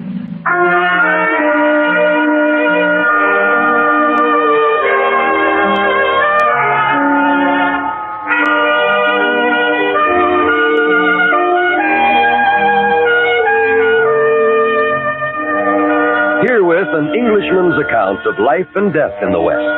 As a reporter for the London Times, he writes his colorful and unusual stories. But as a man with a gun, he lives and becomes a part of the violent years in the new territories. In just 1 minute, we will bring you this latest report from the Frontier Gentleman. What are you stopping here for, Clark? The country club is still a half-mile away. I know, Scarlett, but I don't want to drive up to the club in this low-priced car. But the snow is 6 inches deep and I'm wearing my ballerina slippers. Well, you'll just have to hoof it, baby. I'm not driving any further. You're much too big for a piggyback. Oh, the snow is cold. Take bigger steps. Oh, that won't help. Why don't you get a big car like a swept-wing Dodge? A Dodge? I can't afford a big car like that. Oh, yes, you can. Even though Dodge is a big car, it's priced below 59 different models of the low-priced field. What? You mean I can own a big swept-wing Dodge for less than I paid for my car? That's right. And you get all that big car roominess and big car luxury. With a Dodge, you get all the car you're paying for. Okay, Scarlett. Let's forget the dance, dear, and go see our Dodge dealer. Oh, wonderful, darling. On these cold feet, who could dance anyway?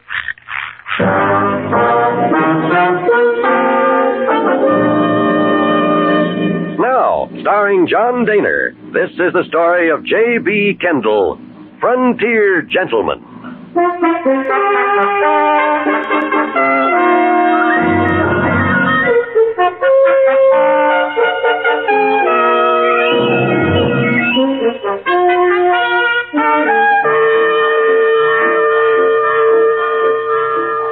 Virginia City, Montana Territory, was particularly noted for three things: its gold, Henry Plummer and his band of outlaws, and the vigilantes.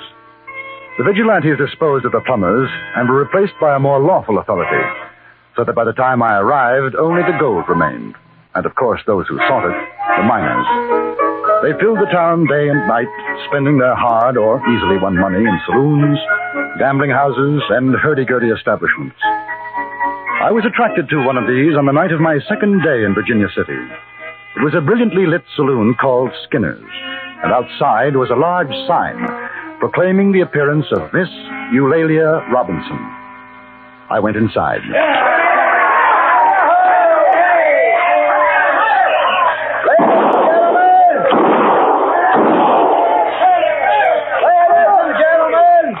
If you'll give me your attention, kindly refrain from shooting 6 guns in the establishment, because the next man that does it's going to get thrown out on his saddle. With your kind permission, I have the honor of presenting the world-famous actress, Miss Eulalia Robinson. She has appeared before the crowned heads of Europe and honors us with a presence tonight by a special appointment to Her Majesty, the Queen of England. Ladies and gentlemen, Henry Irving's leading lady, Miss Eulalia Robinson.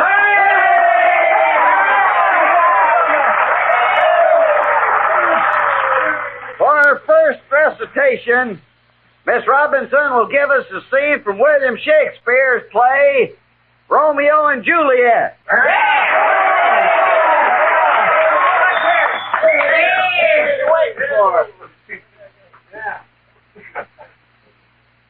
Thou knowest the mask of night is on my face, else would a maiden blush bepaint my cheek.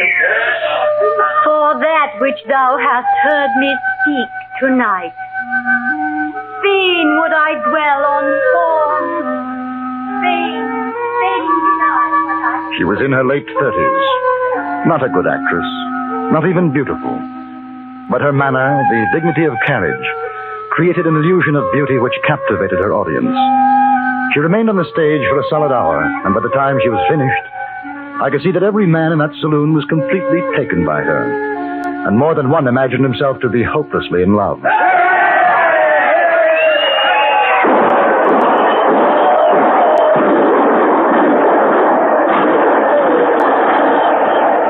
Boy, ain't she something. Now that's what I call a woman. Hey, where you going? I want to meet her. Who knows? Hey, find her. Wait for me.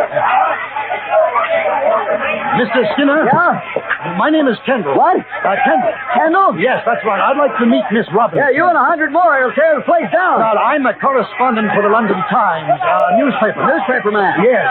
Sure, come on, duck under here. How'd you like it? That's real culture, huh? Well, she's quite a success. Yes, she sure is. What paper did you say you write for? London Times. Well, is that so? Well, Miss Robinson will get a kick out of that. You and her both coming from England. Yes? Come in. Oh, that was just fine, Miss Robinson. Real fine. Say, this is Mr. Kendall. He writes on the London Times. Mr. Kendall. How do you do? May I present my business associate, Mr. Grimes? How are you? Grimes? I guess you folks have plenty to talk about. I'll go on back and get the boys quieted down. Virginia City never heard anything like you gave us tonight, Miss Robinson. Oh, thank you, Mr. Skinner. Not at all. I'll see you later. Well, won't you sit down, Mr. Kendall? Oh, wait a minute. Kendall, you got identification or something? Proving you're a correspondent? Not on me, no. I don't think it really matters, Well, it James. does to me. You know what I mean, Kendall. Miss Robinson is popular. A lot of fellas like to come busting in and make any excuse, you know what I mean? I gotta watch out for her interests. I understand. And she's kind of tired right now. Why don't you let her go till tomorrow? If you would rather, Miss Robinson? No, not at all. I'd rather enjoy being interviewed tonight. And I say it's not a good idea. You're being extremely rude, James. Perhaps you'd care to take supper with me, Mr. Kendall. Oh, I'd be delighted. No. No? No, she's not going. I hope you'll forgive me, Mr. Kendall. He thinks that every man who looks at me is thinking dire and dreadful thoughts. My intentions are completely honorable, Mr. Grimes. Lily. I don't want to discuss it anymore, James. Now, both of you, please wait outside. I must change my clothes. I shan't be a moment, Mr. Kendall.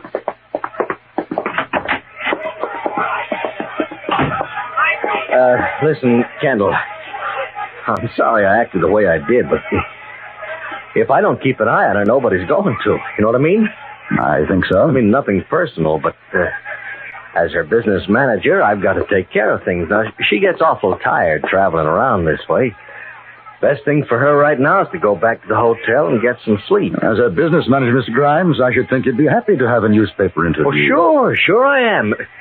But you know how these actresses are. They're like kids. They don't even know what's good for them. I hadn't been aware. Well, take my word for it. So you go on ahead. Now, I'll tell her you see her tomorrow. Under the circumstances, I'm afraid she'd think it was rather impolite, don't you? Why not wait until she comes out? All right. We'll make it tonight. A nice quiet supper at the hotel, 3 of us. Mr. Grimes, I get the distinct impression that for some reason or other you don't want me to be alone with Miss Robinson. Am I right? I'm her business manager, So you said. and she doesn't talk to anyone unless I'm around. Strange. I got the impression that she didn't want you around. I don't care what you think. I'm coming along. If you don't like it, no interview. There. That didn't take long, did it? Are we ready, Mr. Kendall? Yes, Laley, you're going back to the hotel. Good night, James. I'll see you in the morning.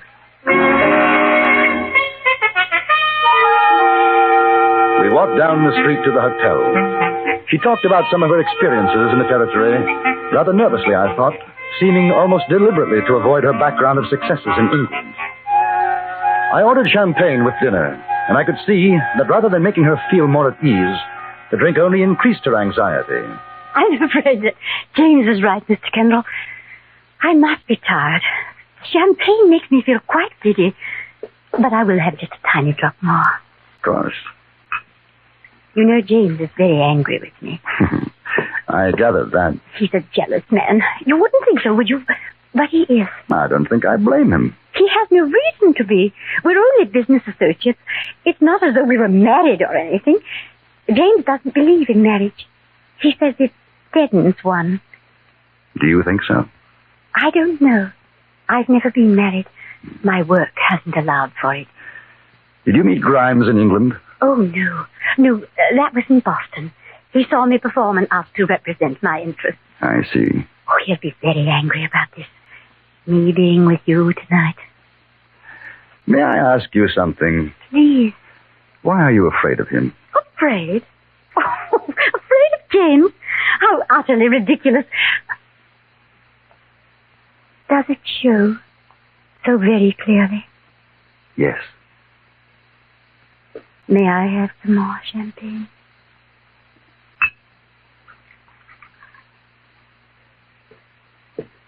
You know I'm not English, don't you? Yes. I never played with Henry Irving. Never saw England. Never did any of the things they say I did. I didn't think so. By appointment to Her Majesty. James thought that sounded fine. He took it from a bottle of Scotch whiskey. Do you know what I am, Mr. Kendall? I'm a liar. My whole life is a lie. I'm not even a good actress. I was completely charmed by your performance. How sweet. How gentlemanly and nice you are. Mr. Kendall, you're terribly attractive. You're the most attractive man I've ever met. No, that's not true. My husband was the most attractive man. You see, I lied about that too. You are married. I was.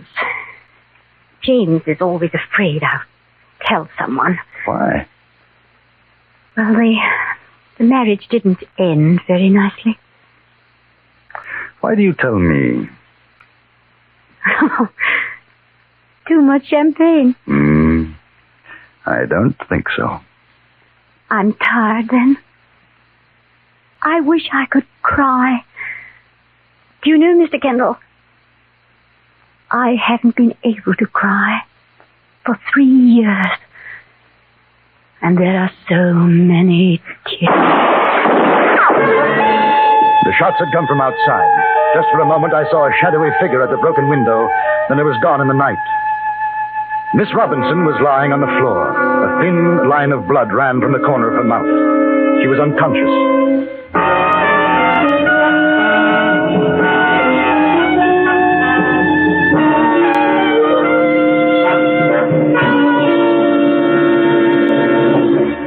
moment, we return to Frontier Gentlemen. Today on CBS Radio's Suspense, Vanessa Brown and Jim Amici will co-star in Affair at Loveland Pass, a Western thriller with a psychological twist. Exciting dramas waiting for you, too, on yours truly, Johnny Dollar. Join us on most of these same stations later today as action-packed stories come your way on CBS Radio's Suspense and yours truly, Johnny Dollar. And now we return you to the Anthony Ellis production of Frontier Gentlemen.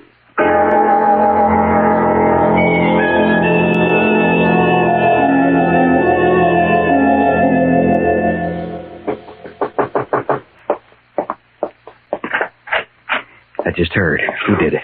I'm not sure, Mr. Skinner. Doctor's on his way. Ought to be here in a few minutes. Oh, she doesn't look good. I think the bleeding's stopped. Boys down in the saloon are mad. Word's got around here in a lynching mood. Sheriff's trying to ease them down. Mr. Skinner, was Mr. Grimes there? I didn't see him. I just wondered. Guess he ought to be told. He's staying down the Nugget Hotel. Yes, it might be a good idea. Well, I'll go on down myself. Now, listen, Mr. Kendall. If there's anything she needs, you sing out. Anything at all. One of my boys will be outside. You just say the word. Right. I'll be back.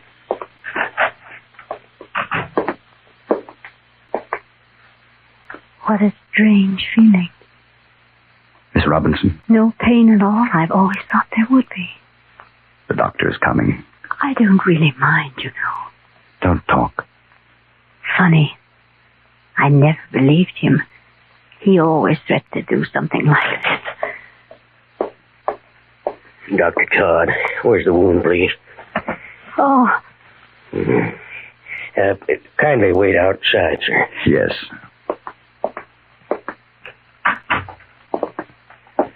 I'm Dave. Skinner told me to wait. What's the doc say? Nothing yet. I'd sure like to get my hands on that feller at Duckett. Yeah.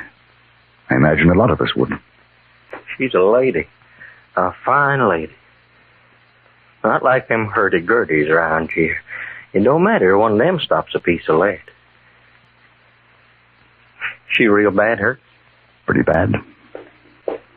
You figure it was some crazy liquored up son of a gun, don't you? I don't know if he was drunk or not. I mean the fellas would come to see how the lady is. We don't know yet. There's more downstairs. We just wanted to know we're going to get the son of a gun to dry gulch, sir. Doc Todd come yet? He's in there now.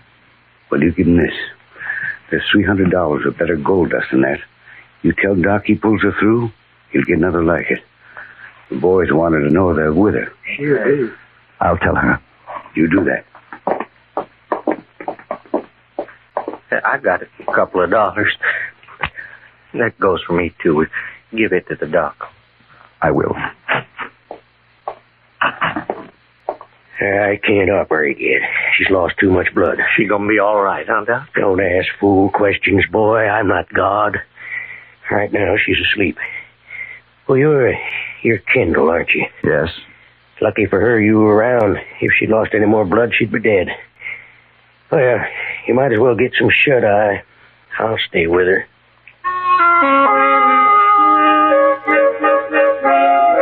I left the hotel and went out into the street. There were 50 or 60 men standing about, quietly, waiting. I told them all that I knew. Then I saw Mr. Skinner hurrying up. He motioned to me, and we walked away from the crowd. Grimes. Couldn't find him. Oh? Hotel clerk said he hadn't seen him all night. Now, I've been thinking. Is there something wrong between these two? I heard arguing this afternoon in her dressing room over at the saloon. I didn't think anything of it then, but with this... I think we'd better find him, Mr. Skinner. He did it? I don't know, but it's possible. I'll get some of the boys. No. What's the matter? You a friend of his? You trying to protect him? Neither one, but all they need is an excuse. If they even suspect someone, they'll hang him. I prefer things more legal. He's a killer. We've handled that kind before in Virginia City. Miss Robinson is not dead. Now, what I suggest is that you talk to some of the men who aren't likely to take matters into their own hands. Tell them we're trying to find Grimes. If he doesn't know what's happened to Miss Robinson, they can bring him back here. Then what? We'll let the sheriff handle it. All right. But I'll tell you, Kendall, if he puts up a fight, I want to be there. It'll be a pleasure to shoot him.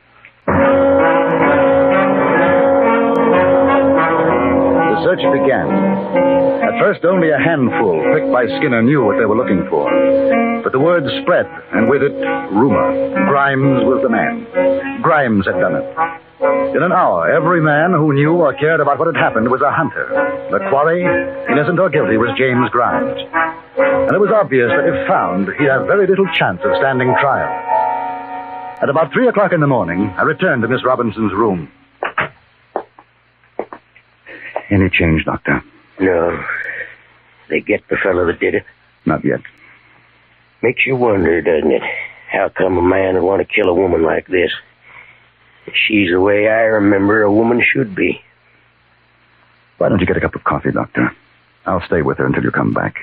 I think I will. Stretch my legs a minute.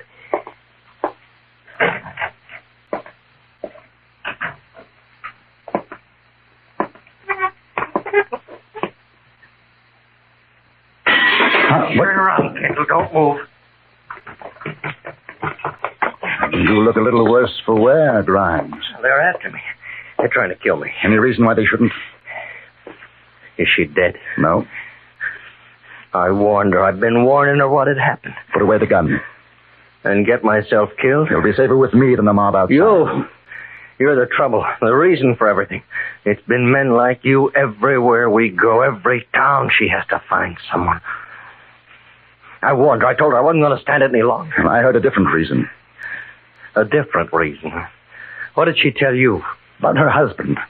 An unhappy marriage. She said that? Told you about her husband? Yes. You want to know what really happened? She had a husband, all right. In Boston. I didn't know it at the time. I met her. I fell in love. She went away with me. After we were married, she told me. She is your wife? Surprising? Look at her. It's another one of her little ways. She thinks it's better if people don't know. She thinks I don't know why she wants it that way. I guess you could say we killed her husband. He committed suicide after she left him. Oh, you don't know. You don't know what it's been like. But I told her what I'd do if she went after another man. I'm sorry. It doesn't matter anymore. I hope she dies, then I won't have to feel these things. If she dies, they'll hang you. Yeah. James? Laylee. I'm sorry, Laylee. Such a jealous boy. I never meant anything. Don't, Laylee. I like to flirt. That's all. A woman likes to flirt. It doesn't mean anything. Mr. Kendall knows that. Can't you stop acting? Even now, can't you stop? Listen to him, Mr. Kendall. Has he been telling you what a terrible woman I am? I suppose it's true. But you're not much of a man, James. Really? You don't have to listen to this, Grimes. Kill her. Come outside. No, you don't. Give me the gun. Give me the gun. Laylee.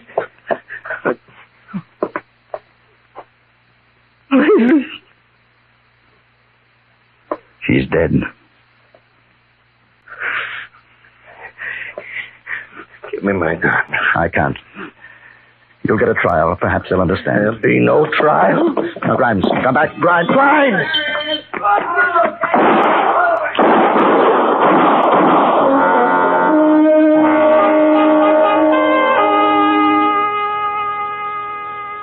I think I was rather glad I hadn't stopped Grimes when he went through the window. They killed him. But in this case, perhaps it was better than a public trial and hanging.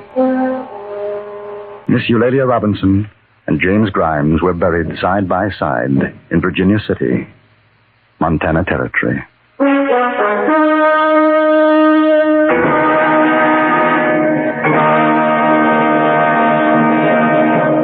Frontier Gentlemen was written, produced, and directed by Anthony Ellis and stars John Dehner as J.B. Kendall. Featured in the cast were Jeanette Nolan, Larry Dobkin, Harry Bartell, Jack Moyles, and Jim Nusser. Music was composed and conducted by Wilbur Hatch.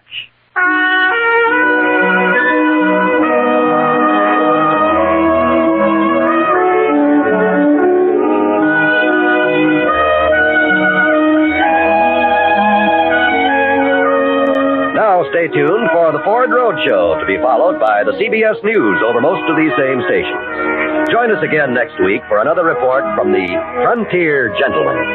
John Wall speaking. This is the CBS Radio Network.